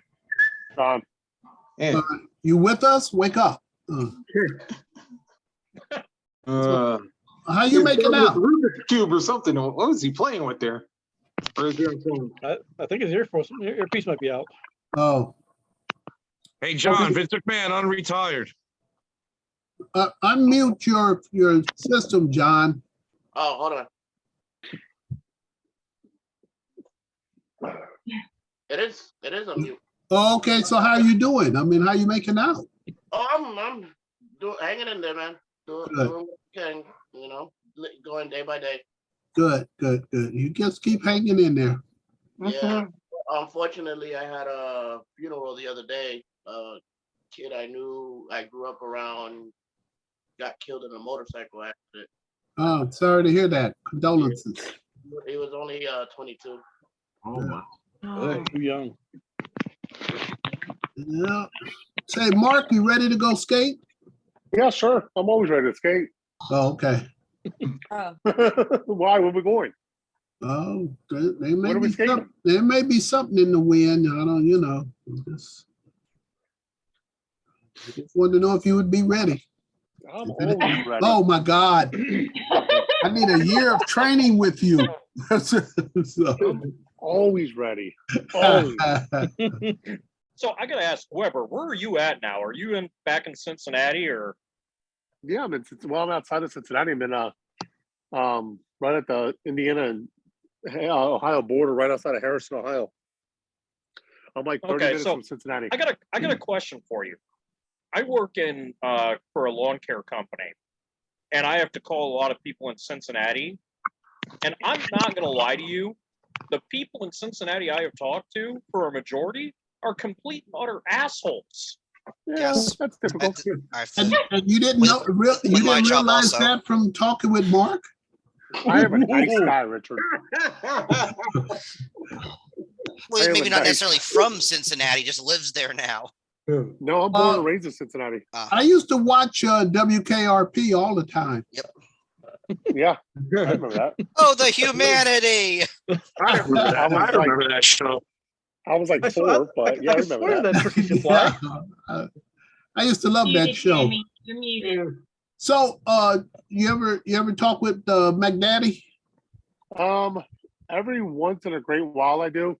Okay. We stay in contact. Like we'll probably talk maybe once a month just to say, hey, how's everything? You still alive?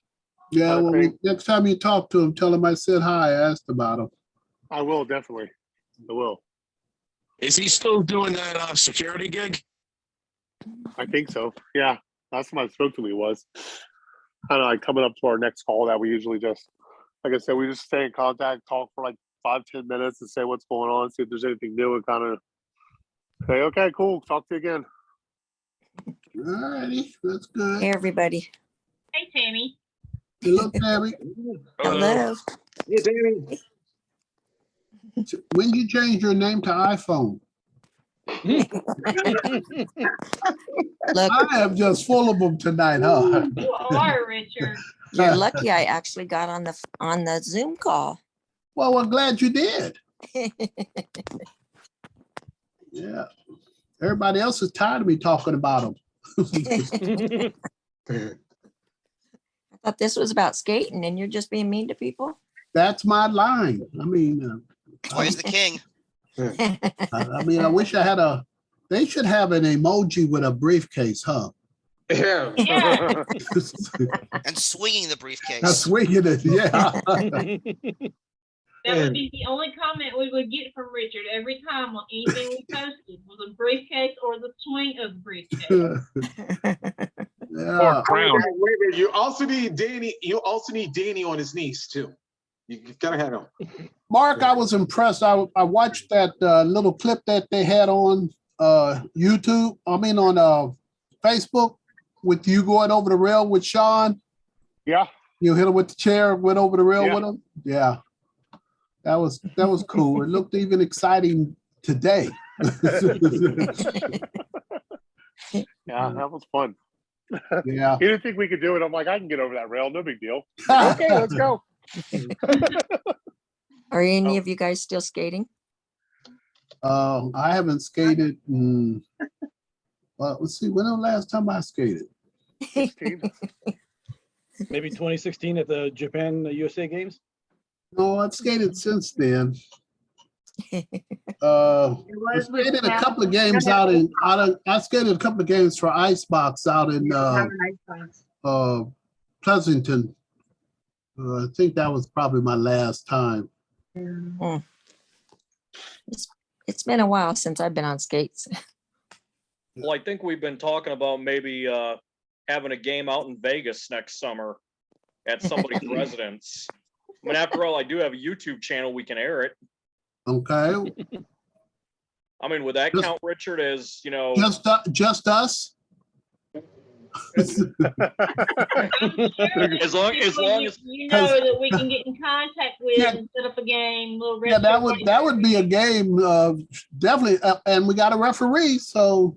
Yeah. And I think we know a few other refs we can call in to back him up. Yeah. Well, I think we should get Corbin and Tom to be the referees for that game. Definitely, I'm in. Definitely in. That could be like an extreme Beyond the Jam episode. Record on site. I might be able to grab a couple people. That would be a live episode. I'll go Facebook Live for that. Yeah. Ooh, that's important. We'll go live if I'm not in the game and my body can't handle skating because of my foot. I'll definitely be on commentary. Hey, I'll have to commentate. I haven't put skates on in 20 years. Oh God, I'll be wiping out like crazy. We'll put Broadway down trackside since we know he's familiar down there. Yeah, Well, I think I'd have to he be a has to be on the spectator. infield. Yeah. Maybe they should set it up for next year at the 50th anniversary roller derby next year. That'd be a great way to do it. Well, we can work on that. You got hear that, Lolly? Yeah, we can do it. Start skating now for next year. Start practicing. Start It training. would yeah. take a lot of Wouldn't be enough practice for me. 1 year wouldn't be enough for me. I think 1 year would be enough for me. We got a roller Oh rink yeah, open in you town. skating is like riding a bike. You know, you don't forget how to do that. May just fall need a a couple couple of days. times, but you just get back up. I'll tell you, I really missed our local roller Right. rink. Yeah. I could see some of us out there with those little walker like things trying to skate. Oh, With the tennis ball on the back of them. I'll design my own and bring my own. Yeah. There you go. Hey, Loretta Barons did that with her walker. Hey, Brooke, would you be in? Would you be in for this? Sure. Sure. You still got your skates, Brooke? Absolutely. I'd talk Heather into it too. We'd both be there. There you go. Nice. Oh Goodness. goodness. Here, folks. Oh goodness. Okay, Do you we, heard do we her. have the brewing of an all-star game here where Richard and Weber are picking teams and Oh, there you go. I'll bring mine and you bring yours. Let the trash talk start. Don't forget your briefcase, King. But Oh. Weber, how can you skate on your team and mine? Well, that would be a first. Yeah. I had a baseball game, the Royals. You would be tired. We'll be tired. You got that right. What would be the name? What would the team name be? Because when they did the All-Star for Roller Jam, it was the Crazy Eights versus Company D. So what would be now? Oldies but goodies. Well, if you would have asked me this, That's 20 years good. ago, I'd call you the Oldies future. versus goodies. Yeah. Yeah. I'd have to be on the goodies. So King, you would be a Grady. Or you could call it the King's Court. there we go. King's Court sounds. Boy, you guys are really filling his head right now. yeah, The and actually briefcases. Doesn't take much. that would make history. That game would be history, you know. It would be. Yeah. Well, that would mean that you've Seven decades. Richard skated in 7 decades, right? If Yeah. we did this, Yeah. well, that's why we need to organize the game. Yeah. Be all in a backyard rink in Las Vegas. I'll be leaving hot weather to go to even hotter weather. Maybe I'm we'll sure do a lot it. of the It'll still count. It'll still count. we Hey, could we'll get a do lot it. of the California skaters in. Yeah. Well, hopefully, I won't have any grandchildren getting married during the time we'll do this, so I'll be able to make it. So let me ask you a question. Are we going to do this in the middle of the day, or are we actually going to get like lights and do it under the lights at night? It would have to be night. Be at night, yeah. I think way that's the only way to do it. That way I got all day to rest and all night to soak in the tub. Yeah. Got that right. Like nap time, don't you? Yeah, I need that nap time. You ever see that commercial? Nap time calling my name. So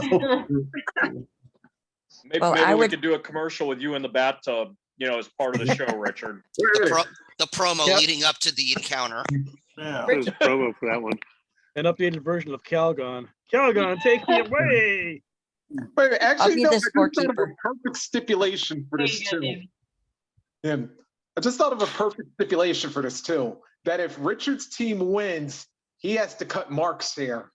But if I'm sorry, Richard's, man, but I had hold to on bring here. that one up. But if Richard's team loses, Richard is permanently retired from roller derby. So it's hair That'll versus work. career. That'll work. I like that. I like that. I think Yeah. we know what direction this match is going. You know, Yeah, that would be I easy win. out. And If my Richard will be team back wins- within a year anyway, also. If my team wins, you have to donate your skates to me. I have to do what? Donate your skates to me so I can put them on my wall, Lose your lease down? like as a trophy. My skates have already been promised to someone. Just Entire want a piece of jersey. history. Maybe they should do a Yeah, lose I your think, lease I down. think hair versus career would be the right one. Yeah. Mark's the captain of one team, Richard's the captain of the other. You guys we'll get all the skaters together and you guys draft teams. You guys draft your teams and then may the best team win. Okay, That'd be Mark, fun. I got dibs on Hiroshi. I got a couple guys I know. Yeah. I can pull Jason out of retirement and Tony. Oh, I would love that. I would sit on the infield just to watch that. Honestly, just for Absolutely. storyline purposes, Jason McDaniel betrays Mark Webber and goes with King Richard. Oh, that's a good one right there. Hold on here. Hold on here. The biggest, Oh. most shocking Plot turn in twist. history. Plot twist. Mark, that ain't gonna happen. Plot twist. The Final. I feel like starting Marty Petty. Hold on here. The final jam of the game.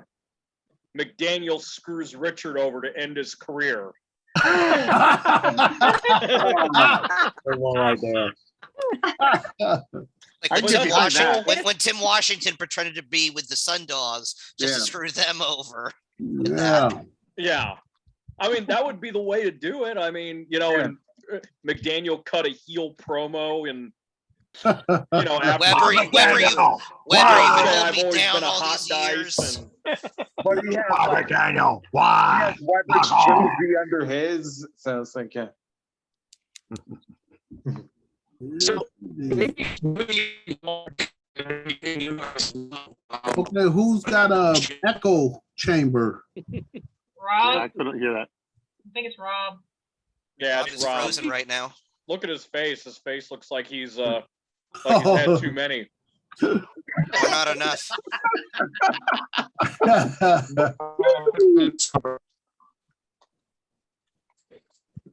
You get Shay out of retirement for that game. I might be able to pull a couple people out of retirement. Shay, Tink, Debbie. Might be I able to think pull a Richard couple would pull people. Mindy out of retirement. Oh, I would love to have her on my team. I might even like pull into the pits and get like Travis Will and Craig Fisher. Dig a little bit. I might know some people. So what do we do? Do we do like 2 weeks before the game? We do a special draft edition. I got an idea. How about this? It could be like two worlds collide type all-star game. Mark will pick from the Roller Jam crew that he does, and then Richard, you can get from Rock and Roller Games and Roller Games. Then you have the two worlds collide. I think it's Well, that's a possibility. That's that would be I- really interesting. You know, for some odd reason, I think the fans here are writing a better storyline for this this game than what TNN ever did for Roller Jam. Oh, yeah. Why don't we It just was do this? mainly focused on the skating, so there's We that. got to just tell us when to be there to skate because you guys will have everything sorted out. Yes. Yeah. There's definitely some matchups from Rock and So- Roll Games. I think So what do you guys think? You think WWE is going to go down the tubes now that the boss is gone? no. No. As a matter of fact, Not immediately. I think it's going to go the other direction now that he's gone. Oh, good. I think it's gonna get better. Yeah. Now with Triple H and Stephanie in charge. Mm. So It'll be CM a Punk facelift. said, It's actually Nick Khan and Stephanie, but you know. Hey, did anybody see that post that I did on Friday after it was announced? "Yep, CM Punk predicted it." I quoted CM Punk's phrase. It's going to get overtaken Doofus by his, son-in-law. his Idiot idiot daughter and his doofus son-in-law and the rest of his stupid Purpose, rest family. of the family. Yep. I remember that. Yeah, and all 500 of Vince's yes men. Knocked it out of the park. I remember when he first started, when his dad gave him that money to first start wrestling in Philadelphia. The WWF. Yeah. That's crazy that Richard. Oh my God, you were there when that happened. Because Richard's old. He's old. Oh, Thanks, Mark. He's old. He was 50 when I met him, and I was like 20. No, Actually, you're right, because you remember they were saying I was 41. Yes. I was really 51 at the I time. know. I was like, man, he was doing it then. And then when I saw him in 2016, I'm like, God, I want to be him. I want to be him one day.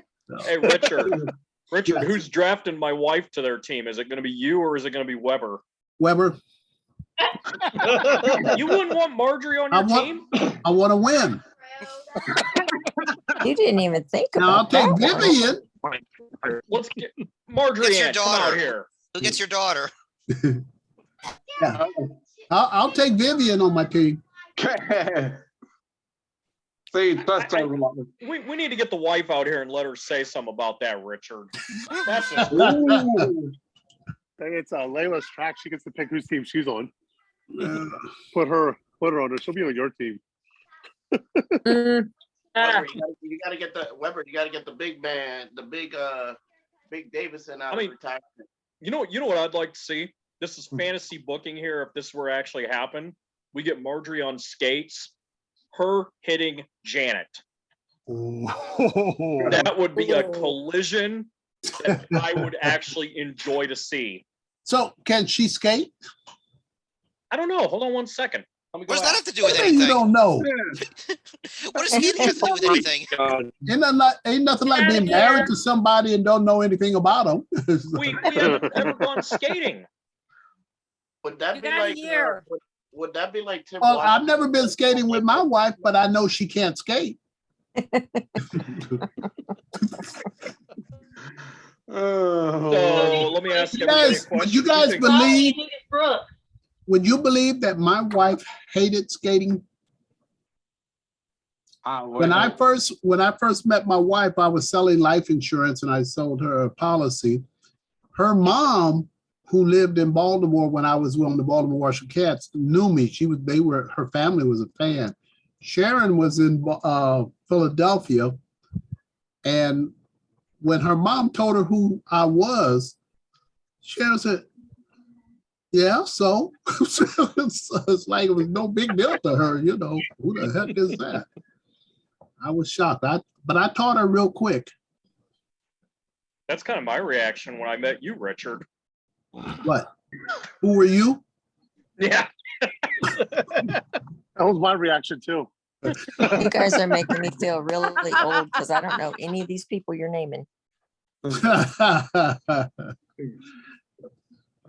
kidding, Richard. We love you. The Crane family loves you.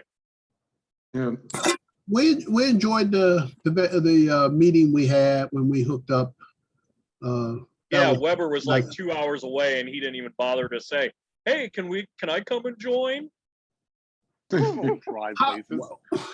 How far you're a half an hour from Cincinnati?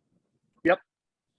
I'm gonna have to come visit you or get in touch with you next time I come up that way. I drive charter buses up that way. Sometimes we take military up to the bases up there. Yeah, let me know. Wright Pat Air Force Base is an hour away from me. It's up in Dayton. Which one? Wright Pat Air Force Base. Oh yeah, that's the one that we usually, one of the ones we used to be going to. Yeah. That's an hour away from Yeah, me. Let me know when you're up there. I'll there be up with you.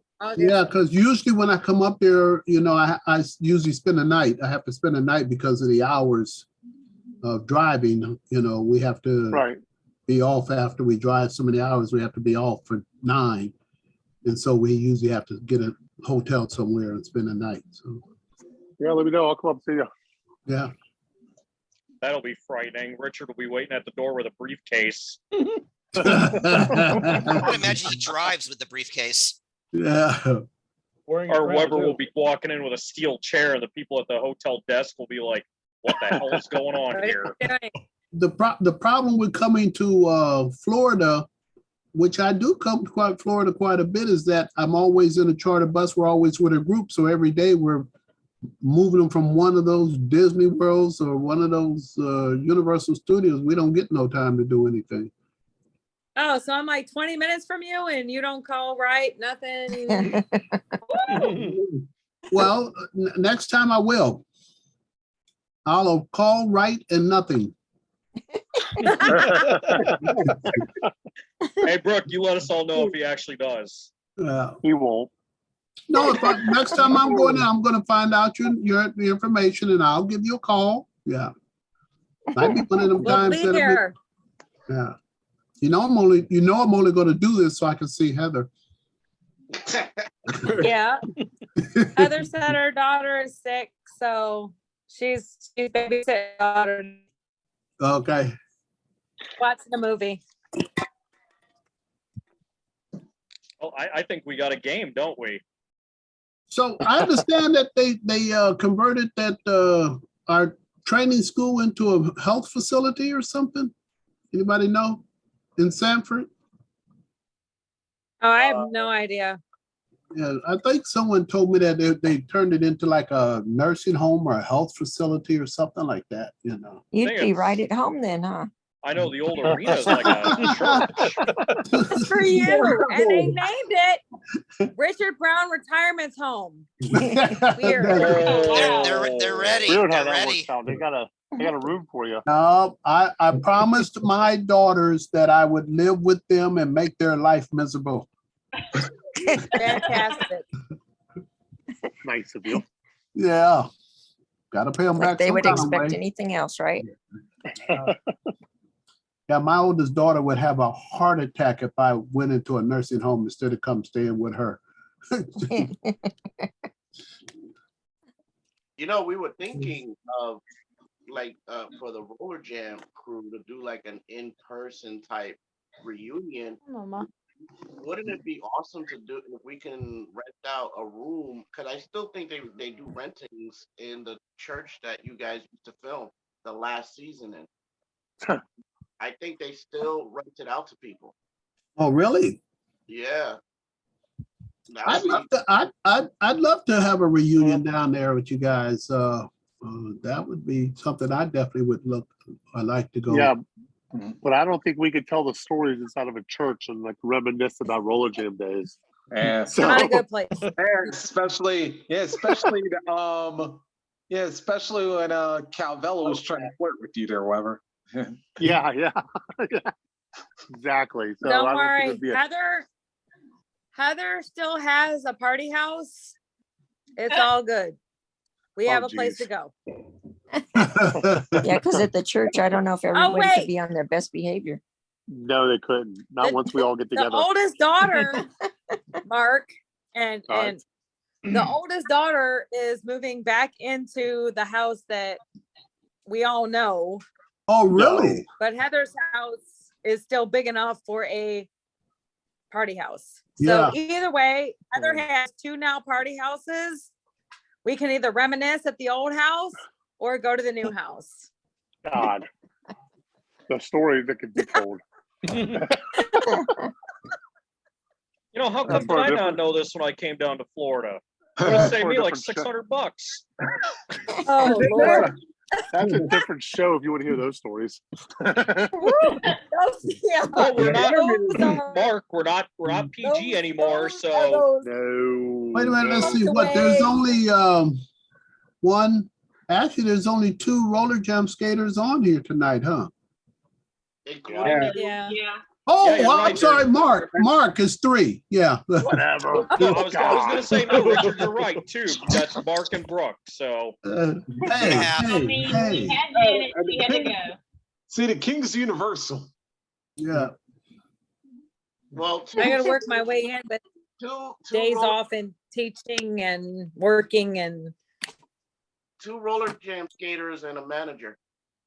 Yeah. so we've already determined Tom and Sean Corbin are our referees for this retirement game. Sean who? Don, I'll be Corbin. there. Corbin. Sean Corbin. Sean Corbin. I'll be the He would be there. scorekeeper. Do I know Sean Corbin? Yes, Yes, you you know know. Sean Corbin. Didn't you live with him? Yeah, but I mean, that mean I have to know him? Just means you can't buy him off. Yeah, actually, yeah, we together about over a year. I lived with him. Yeah. Yeah. That's frightening. Yeah. Well, you guys want to know who one of my roommates was? Oh, Mr. John Hall. excuse me. Back in the 80s, I was a roommate with John Hall. And how did that work out? It worked. Just friends. I've roomed with female skaters before. Yeah, so no biggie. So, okay, so let's have some fun. I'm in the mood to have some fun. Obviously, we're having a good time laughing a little bit. Okay, Who would where's be- Margie? Where's Margie? She's in the bedroom laying down. Oh, She- so that's why you're in the mood for having fun, huh? Oh, wow. Bad boy, bad boy. when the host gets roasted. Okay. So who would be, let's just go through this list. And now, skaters that watch us later, please don't get offended. This is all for comedy. I just have to say that. Who would be the worst roommates? Like, I wouldn't care. Without a doubt, Ronnie Reigns. The worst. you and Ronnie Reigns, you said would be the worst. The worst. I got to hear this one. No. I want to hear this from all the skaters. I want to know who they're like if they had to room with somebody, who would be the last person they'd want to room with? Ronnie Reigns. I wouldn't even know. In Roller Jam, actually, all of us kind of, we were like family, really, in Roller Jams. I don't think there's anybody I wouldn't have wanted to room with. Imagine we asked the other skaters, they all said Richard Brown. We surveyed 100 people. See, when I skated, it was usually Tammy Contreras McInerney or Marnie Smith. So Right. we were yeah. all like sisters. Yeah. What about you, Weber? Who would be the one person you would not want to room with? And Richard is not going to be the answer. We want to we want to hear somebody else. Oh man. I don't know. Like Richard said, we was all family. I mean, I think at one point in time, we all slept at somebody's house during that whole time. Yeah. Yeah. At one Okay, point so- in time, we was on the couch of somebody. So in reality, maybe we Yes. roommated with everybody. Okay, There so wasn't from that one guy, like, storyline don't go there. standpoint, let's correct this. From storyline standpoint, who would be their worst roommate? Evo. Storyline, Devo or Sean Atkinson. What about you, Richard? What was the guy's name? The manager, the commissioner. Oh, Logue. Logue. Kenneth Logue. Logue? Yeah, Logue. Yeah. What about you, Brooke? Who would you say? Don't say your sister either. Yeah, that's not allowed. Ah. Brilliant. The No, Bob 'cause Squad. I was living at our house at the time. Who? Probably storyline wise, either Janet or Denise. Okay. What about you, Tammy? Let's hear yours from a storyline standpoint. I don't know. I'm trying to think. I got one for you. Okay. Shirley Hardman. Ooh. Don't know her. I don't know. You don't know Shirley. You didn't know Shirley Hardman? I skated in the 80s. Yeah, I know. Let's see, when did she pass? 73, August 73. Oh my God, am I that old? Yeah. Yeah. I wasn't skating then. Yeah. I wasn't that old. Did you really ask a question we all know the answer to? You know, Shirley Hardman was the first female I ever had a match race with. And she Let me won, guess. right? No, Yep. no, no, no, no, He no, used the no. briefcase. Not, and I actually really hit her. Ah, And she came up to me after the match race. She came up to me. She said, "Do you know you were the first male that ever actually hit me in a match race?" Well, nobody told me I couldn't. So I mean, I thought you was fair game. Anything goes. Yeah. So And Yeah, Shirley Hartman was very talented. I mean, I was very young when she died anyway, but she had a lot of talent, and I've seen some of the videos on YouTube of her, and she is just a she was tremendously talented person. she was magnificent skater. Yeah. So here's one I'm going to throw out, and heaven forbid me actually say this. Jamie Conomack and Heather Gunnan, from a storyline standpoint. Those two, yeah. I can see that. Yeah. entertaining reality show. I can see I'd watch that. How about Sean Atkinson and Mark D'Amano? Oh, well, but see, that don't count because they were brothers. Yeah, do you Yes. remember when they were at the theme park together? Oh God. Oh God. Here's one. How about Broadway Danny Wolf and Richard Brown? Now I can see that happening I think Broadway Danny Wolf with anybody. because Just- he just- would be just because they were always the making fun of him. quietest. He would be the quietest roommate ever. I would just set that briefcase next to my bed. He always try to interview you though. He'd always be asking you questions. Hey, Sometimes I find out what's in the briefcase. Yeah. Let's hear some of yours, since I threw out 3 decent ones, especially Heather and Jamie. I know I'm going to get roasted for that one in another episode, Yeah. either by one or the other, or both of them. Jason McDaniel, Mo Sanders. Oh, Oh, there you go. oh, Especially when Bridget came into the picture. Yeah. Yeah. Stacey Blitch and Denise Logan.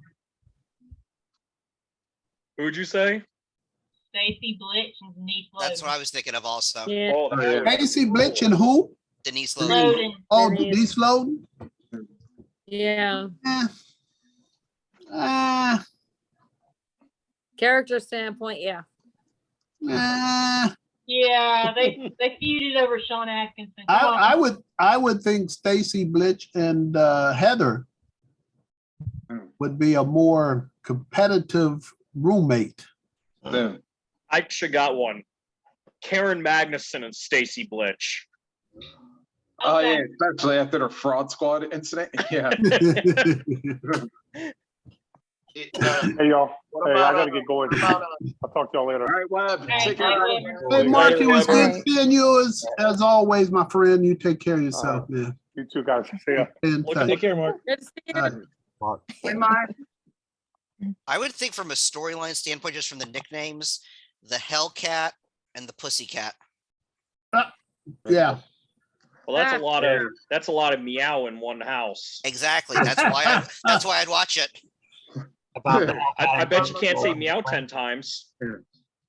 Any, Meow meow meow meow meow meow meow meow meow meow meow meow meow meow You meow have meow. to- Hey, Aaron, you just auditioned for a meow mix. from a storyline standpoint, I guess the entire roster with Bill Parker. Yeah, especially if he read the wrong cue cards. How about Bill Barker with a heel Kenneth Logue?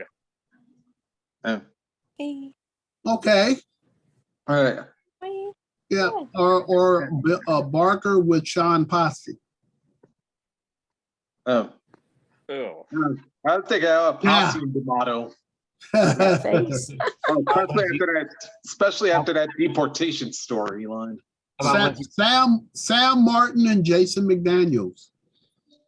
They would be fighting over who was the fastest for days. Well, I mean, Sam and Micah Martin. Or who was the better partner with Micah? Yeah. What about storyline for Amy Craig? Who would she? Jenny Matthews? Someone from the Bod Squad. I think someone from the Bod No, Squad. Amy could. Craig was an original Quake. No, yeah, you don't.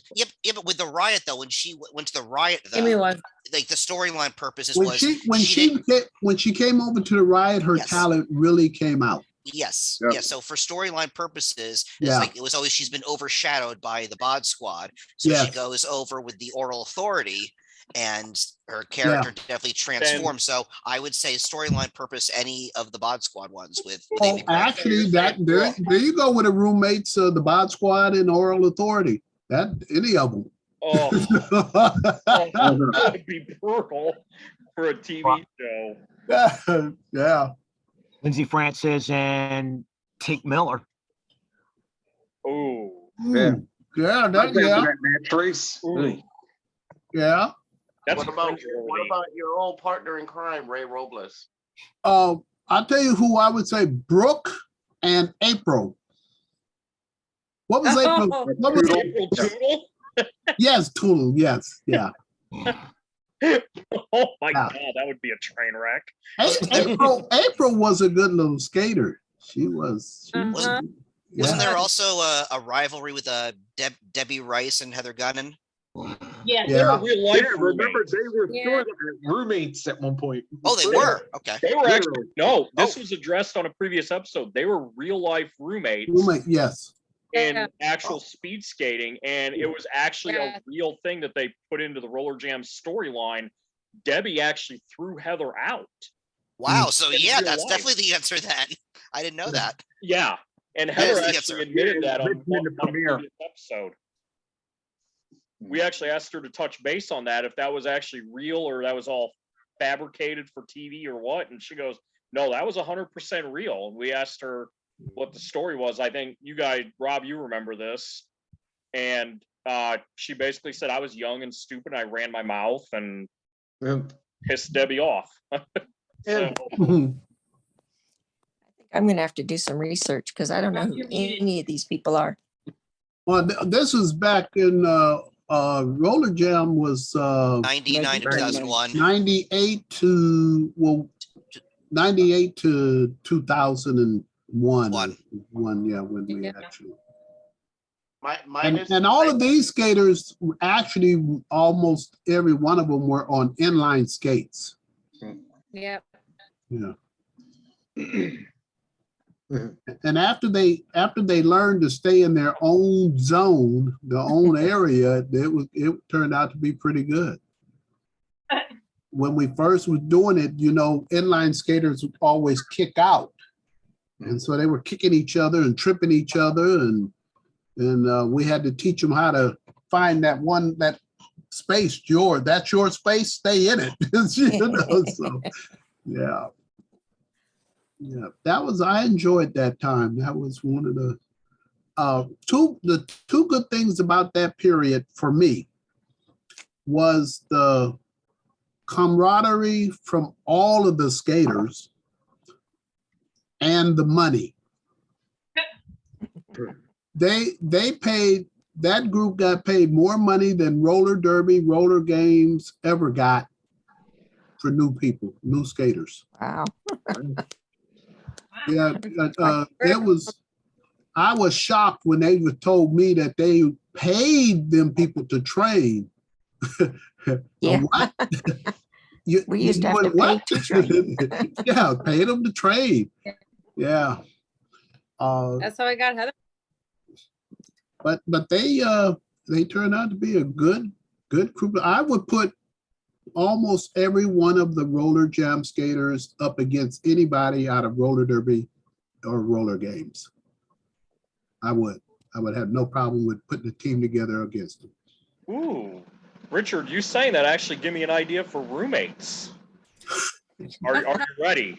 Okay. Are you ready? Ronnie Uh-huh. Reigns and Sean Atkinson. Oh Lord. Oh, Actually, I think Ronnie Reigns and Mark D'Amato would be a better combination. the better train wreck is what you're saying. Yeah. Mark D'Amato and Richard Brown. Remember they had the BAD. BAD is good. Yeah, right. It surely was. I think it's the best train wrecks. Yeah. That's what I'm looking for. Is the best absolute train wrecks as roommate. Yeah, but then they turned against Mark, each other when Mark, it came that they Mark were. D'Amato. Yeah, that would be an absolute train wreck. Yeah. Yeah. I got one. Here's one for two people actually on the Zoom. Myself and Johnny Dangerously.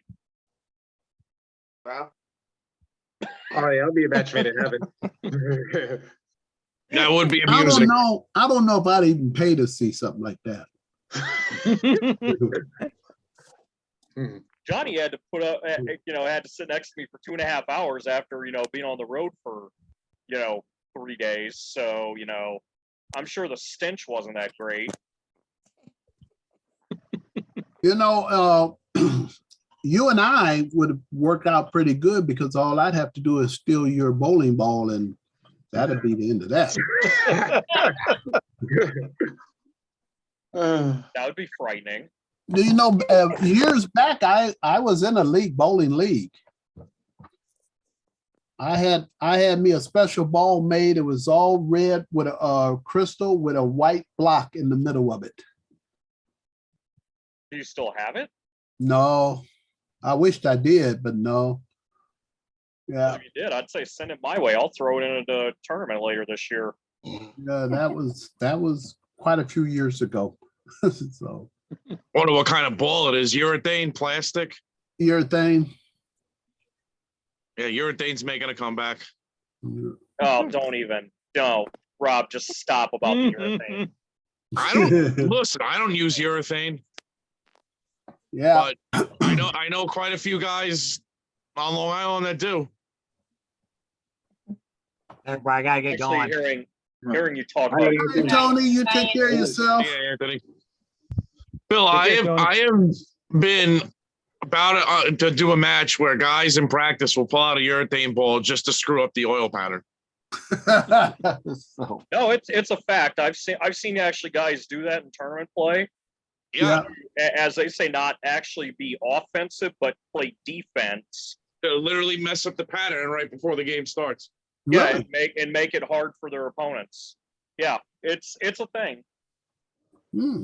I'd rather have a good offense than a good defense. I had somebody try to play that on me once in a tournament, and I looked at him dead in his face when he threw urethane up the left side of the lane, being right-handed. I pulled out my plastic ball and threw it up 5, and I looked at him. I go, "Now try to score." He shoots 160 at me. Yeah, it's like, all right, I can play that game too. Yeah, I did it, and I looked him right in his face when he did it. Like, he did it to be subtle. I looked him right in his face, and I go, "Okay, you want to play that game? I'll throw plastic up 5 on your side, and yeah, we'll see who's better now." He shot 160. I think I shot 190, and took the 30 bonus pins and moved on to the next match. He didn't like me too much after that, but he was young and thought he could play that head game with me, and it's like, dude, you're playing with the master of mind games on the Yeah, lane. it's like been there, done that. Yeah. Okay, so I have a question. I think I asked this once before. Do anybody have a skate key for the old type clamp on skates?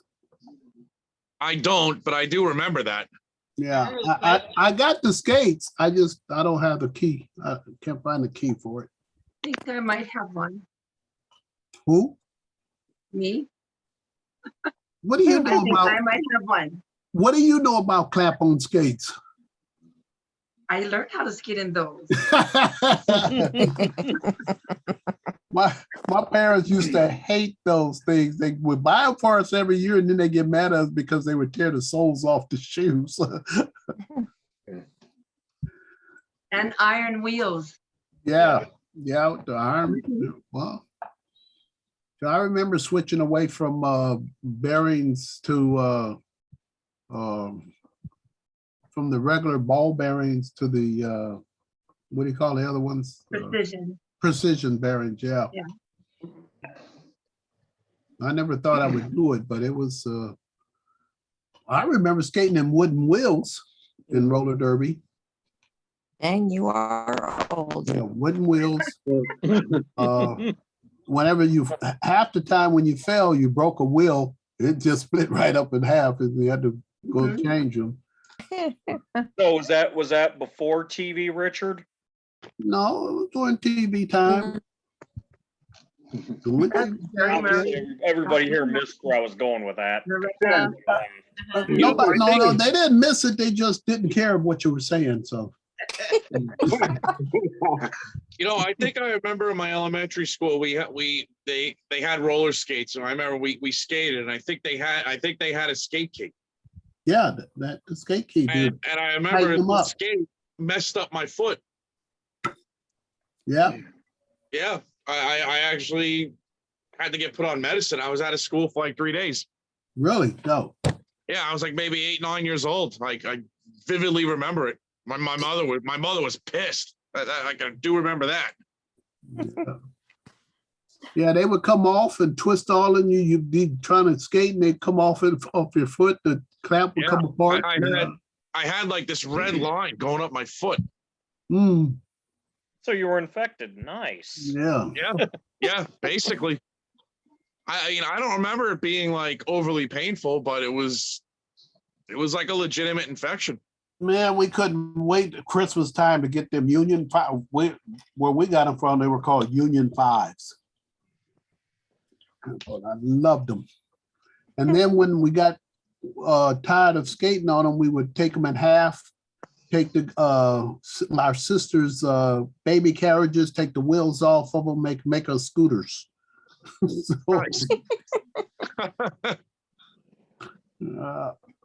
I can still remember my first skates that I had. It was like a little boot type of a skate, but it had like the old either aluminum or steel wheels on them or something like that. And it was just vibrated your bones apart just about when you skated on the surfaces. Yeah. I think mine were actually urethane wheels. They were like the wheels that you'd buy at like Toys R Us. It was like my first skates were, I think they were from there. Mm-hmm.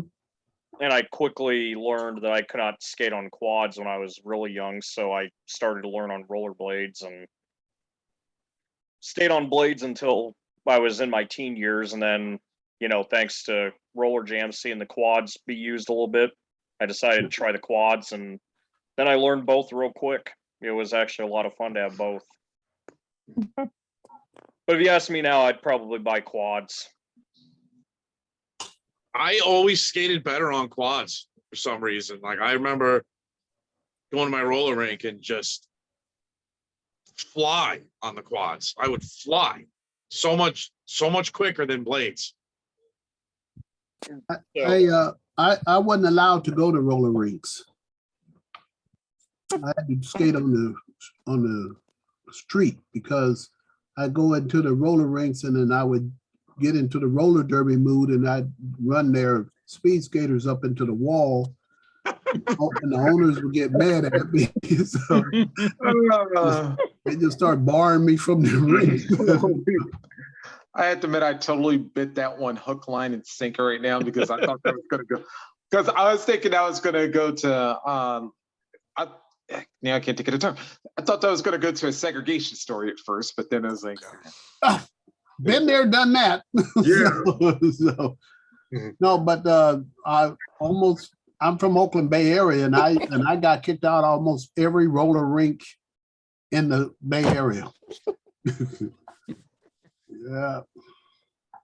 And now You gotta know there's a place to do certain things. What does that mean? What did that mean? Well, if you played roller derby, you weren't supposed to do it when you went roller skating.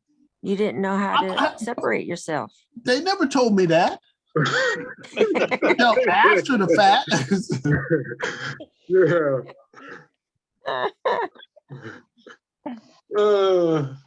That's actually hilarious.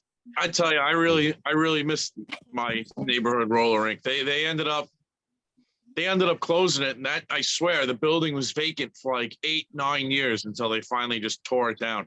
It was just so sad. Yeah, we used to have a roller rink right close to where I live, maybe about 2 miles away.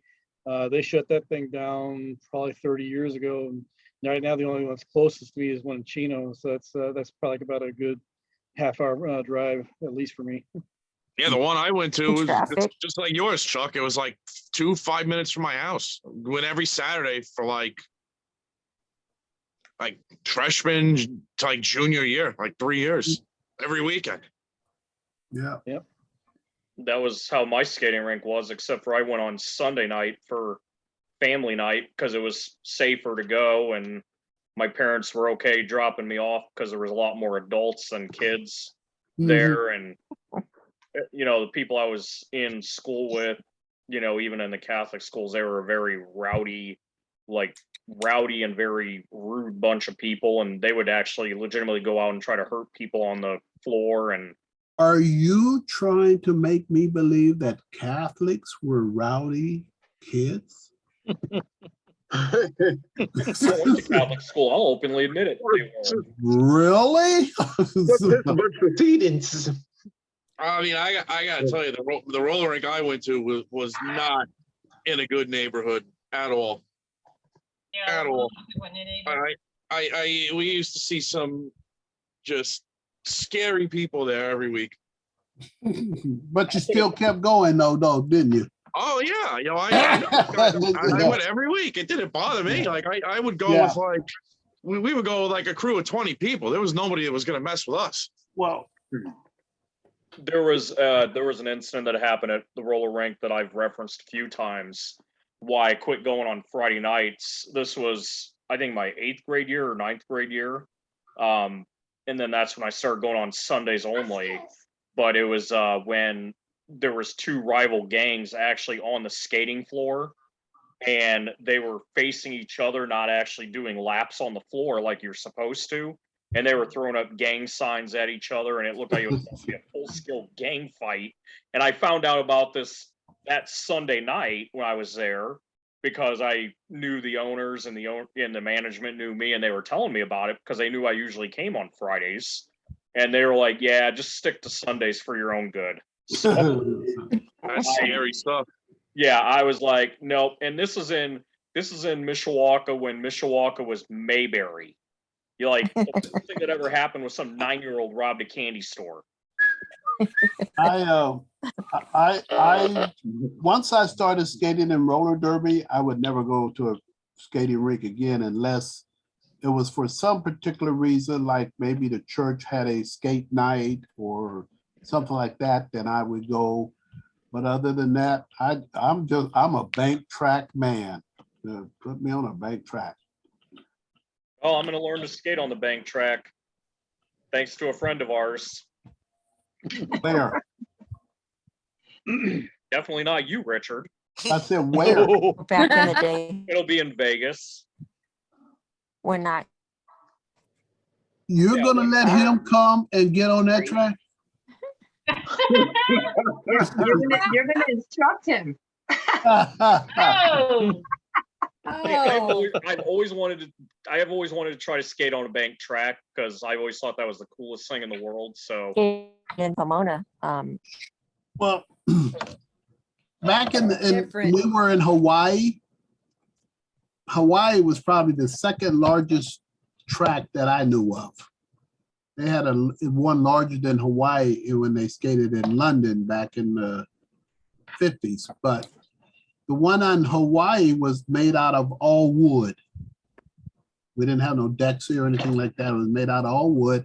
And it was 13 feet from the top of the rail to the floor in the turns. And then to come out of that turn into an almost flat straightaway. And that was one of the fastest tracks ever would skate on. it was almost like a Huge. velodrome, almost like for bicycles. Huge, it was huge. No, actually, the Olympic Auditorium had the one that was more like a velodrome. The one that's in Hawaii, it was just a longer track. Our normal tracks are what we call 5 strides. We take 5 strides to get through the straightaway. The Hawaii track was like probably could do, most skaters that had the longer legs could probably do a 9 a 9 stride on it. 7. Sometimes we could stretch it out to a 7, but it was a huge track. But it was, the danger part of it was that the turns were banked so much that if you fell down in the turn, you had to slide off onto the infield to go get back up on the track in the straightaways. It was really difficult. Unless you bounced right back up in the turns, you had to just slide right down. And it was dangerous. So going off, I remember when Drew Scott came out of the straightaway and made the turn to go up to the rail in the high part of the turn, and she missed the handrail and fell back, straight back, and got a concussion, a severe concussion, falling backwards on that track because she missed grabbing that handrail. And that was a dangerous little track there.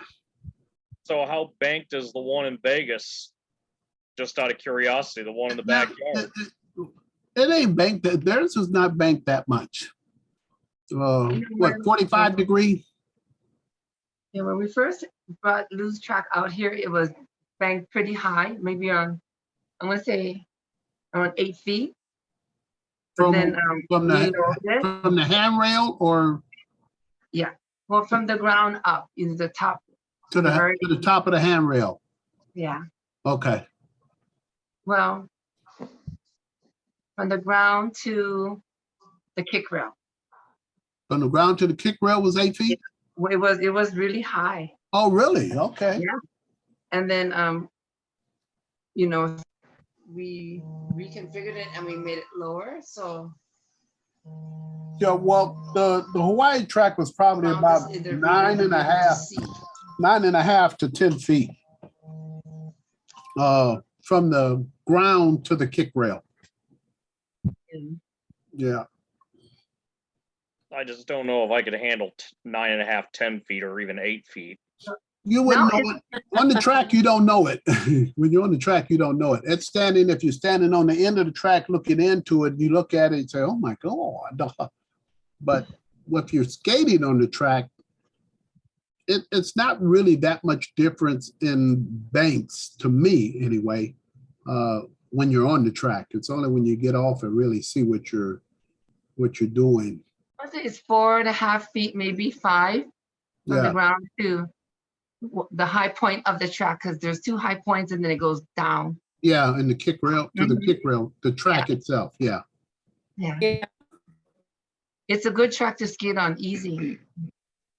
Back in the day, I'm talking about maybe like 67, from 67 to 72, maybe. Our tracks were made out of steel. We didn't have Dexy, we had steel underneath for the, where the Dexy normally goes. And you know about some heavy tracks? Oh my gosh. Somebody forget to hold on to their end, that track fall on you, you got hurt, boy. And back in those days, a lot of skaters worked the tracks before they skated the game. And then tore the track down afterwards, loaded them on the truck for the next game. And they were heavy. What is your favorite surface? This is kind of open for everybody. What are the surfaces that you guys have skated on, or even Tom, you've refereed on? What do you think? What is your favorite surface that you've seen a game on? Masonite, I think, was the best. Penn Jersey and Philadelphia used to have a track that was very heavy. It weighed 5,000 pounds. And instead of having Masonite or anything like that, it had a coating on it. And he said it was the same kind of stuff used on garage floors, but it didn't have the grit in it. And the track fit so tight together, the sections, that you couldn't even put a credit card in between the joints. And that track was extremely fast. They could go from a standing start, and the jammer could get by the pack into the back of the pack in probably like, 15 seconds, 20 seconds at the top. That's how fast that track was. I don't know if you heard, Richard, they junked that track too. It was, they said it got all wet and it was all warped. They junked it. One of the worst tracks I've ever skated on was the one from Roller Jam when we went to Vegas.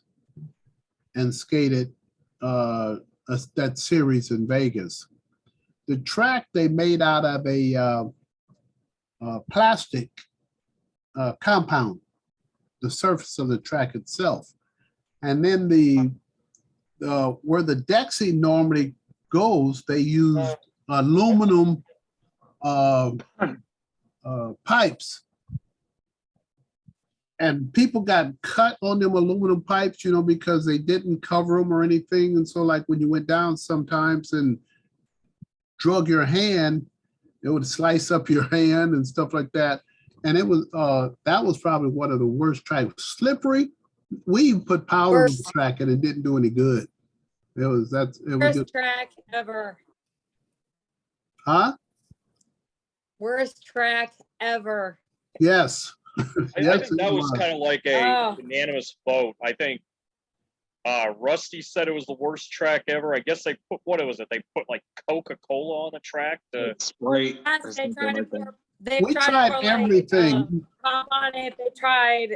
Oh, it was bad. We tried everything to get that track to be so it wouldn't be so slippery, but it just nothing we used or put on there worked. It was just that was terrible.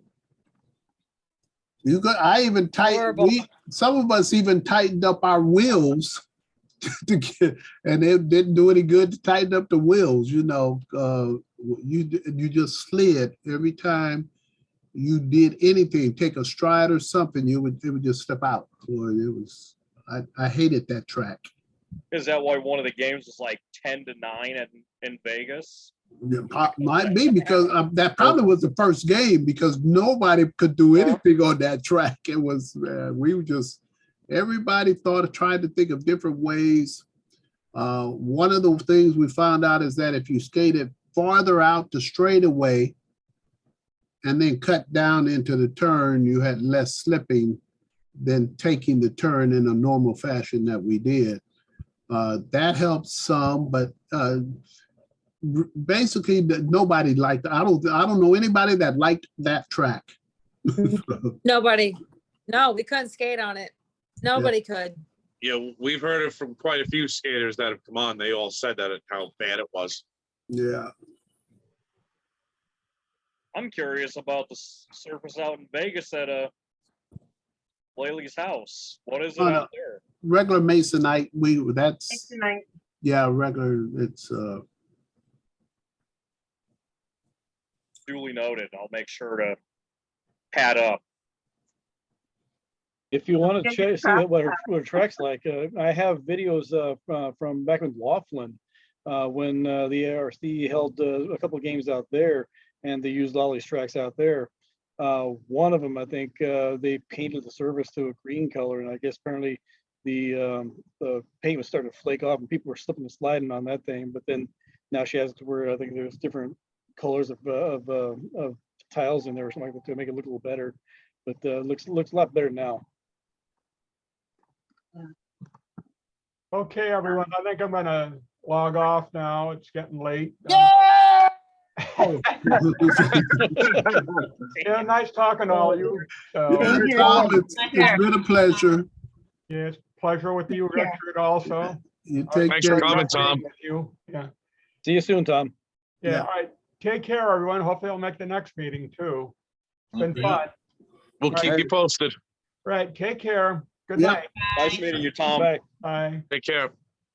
Well, I'm going to be going too because it's 10 minutes past my bedtime. So, Thought you didn't have a bedtime. huh? Thought you didn't have a bedtime. I don't have a bedtime, but my body does. Yeah. I had a coffee at 4:30, and I'm starting to feel it too, actually. Yeah. Well, I was up this morning. I didn't get to bed last night until around 11:30, and then we had to get up this morning at 5:30 to go over to my sister's for the family reunion. I'll cook the breakfast, and so I'm up at 5:30 so I could be there by 7. And then I had to cook the breakfast. Then we're all day long until through dinner. And I just got in when I logged in. So I'm beating it. So, I know the feeling. Listen, Yeah, I'm lucky if I make it past 9 o'clock anymore. And I'm lucky if I make it past 8. But I also get up at 3 in the morning, so. Well, sometimes for me, I work because I get up at 3:30 in the morning when I go to work, and I'll come home in the afternoon. I'll jump on my computer, and probably about an hour and a half later, I'm already dozing off. Yeah. Well, depending on what time I have to go out on my trips when I'm driving the charter buses, sometimes I got to get up at 3 o'clock in the morning. Sometimes I don't have to get up until 6. But usually I don't get back in until like around 9, 10 o'clock at night. Then it's hard to go to sleep. I got to sit up and till I get sleepy. So I can identify. yeah. I'll have to send some of you guys video when I do another video of me throwing a ball. It doesn't look that bad compared to what it was. So What are you talking about? bowling. Oh, that's right, you bowl.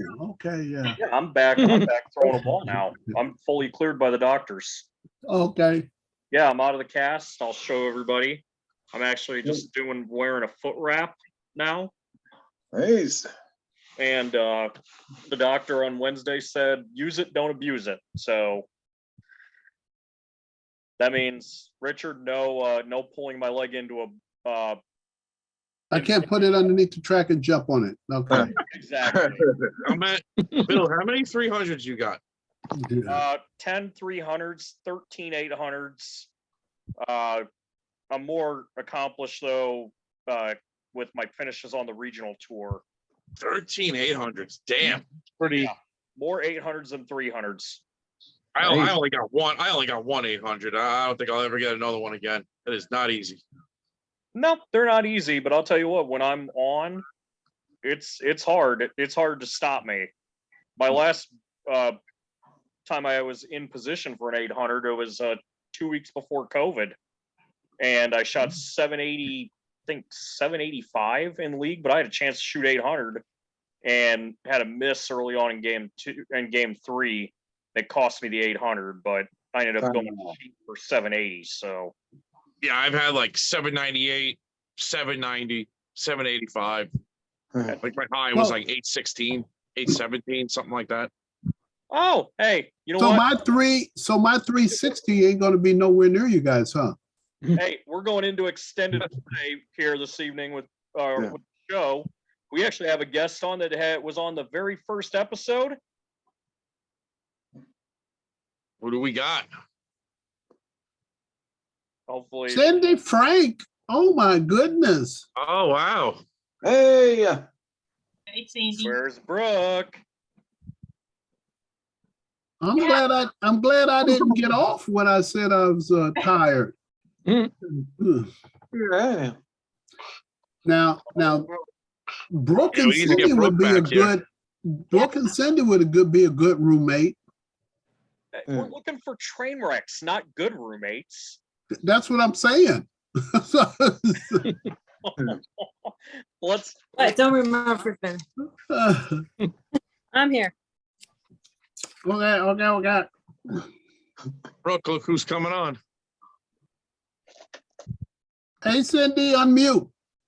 Hey guys, Hey, Cindy, how are you? I'm good. I'm outside of my yard and it's completely dark out here.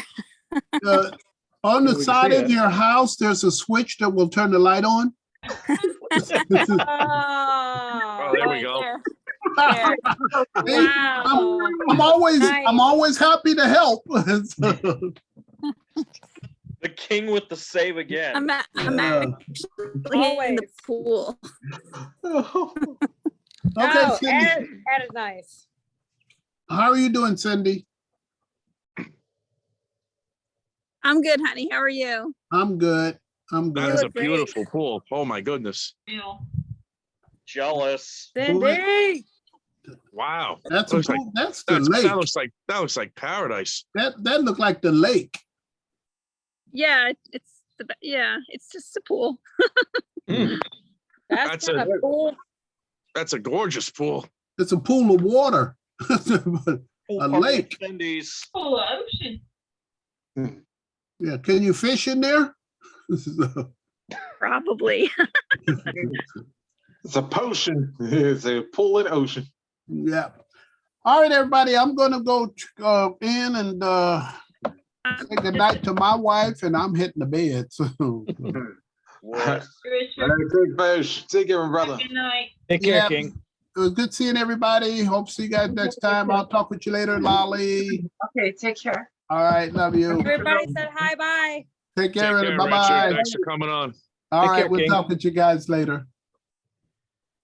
So we got to ask Cindy the all-important questions that we kind of touch base on tonight. Anybody want to start with those questions? How about the last one that we said? From a storyline standpoint, Cindy, from a storyline standpoint, who would be the absolute worst roommate you could have?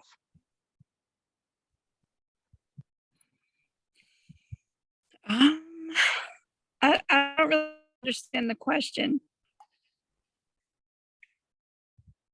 I think Tammy's leaving for the night. Yep. You don't understand the question? Mm-mm. Okay, so what we were doing is we were talking about roommates that are rivals. Okay? And who would be like the worst roommate, like from a storyline standpoint with with the show, that you would like absolutely, it would be an absolute train wreck to be a roommate with.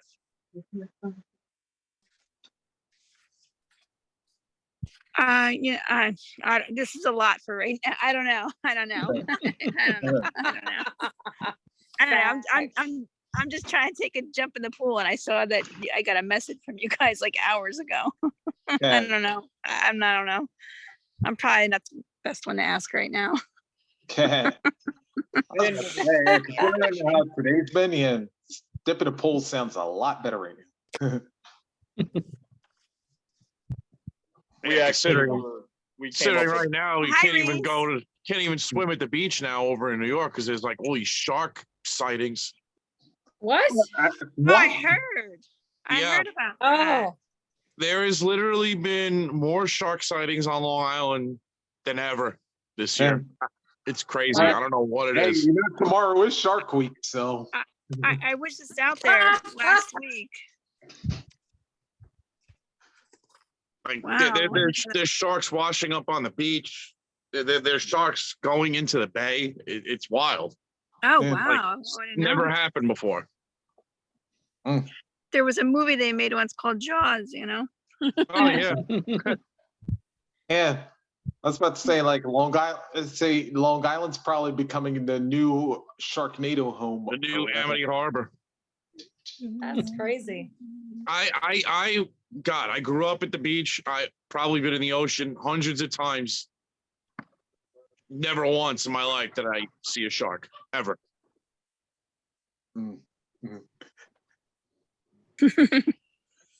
I've never seen Yeah. a shark, and I would run the other way if I ever saw one. Mm-hmm. I mean, I'd see a lot of jellyfish. That'd be about it.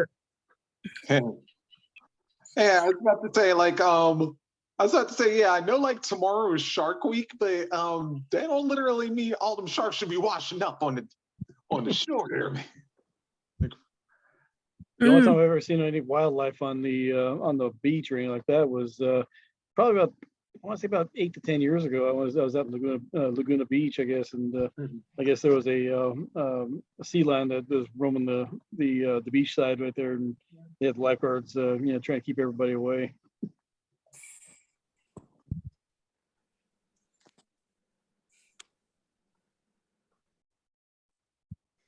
Yeah, it's pretty nuts. I think we've had seals, but the amount of sharks that we've gotten lately has just been crazy. It's like everything else in the world right now. It's like COVID, murder hornets, monkeypox, and now sharks on Long Island. Yeah. Hey, that should make a good name for like a movie or something. Sharks on Long Island. Sharks on Long Island. Sci-fi. I'm just saying, if y'all make that a movie, check some royalties here. Just saying. Sharks on Long Island with monkeypox. Hey, there you go. That'll be the And sequel. here's the kicker. It And probably Murder wouldn't, Hornet? it probably wouldn't even be filmed on Long Island. It'd probably be filmed in like Canada. I'm just gonna say we're gonna continue talking, but I'm gonna say good night to everybody that has watched tonight's episode, and you guys have a good one. We'll see you guys in October.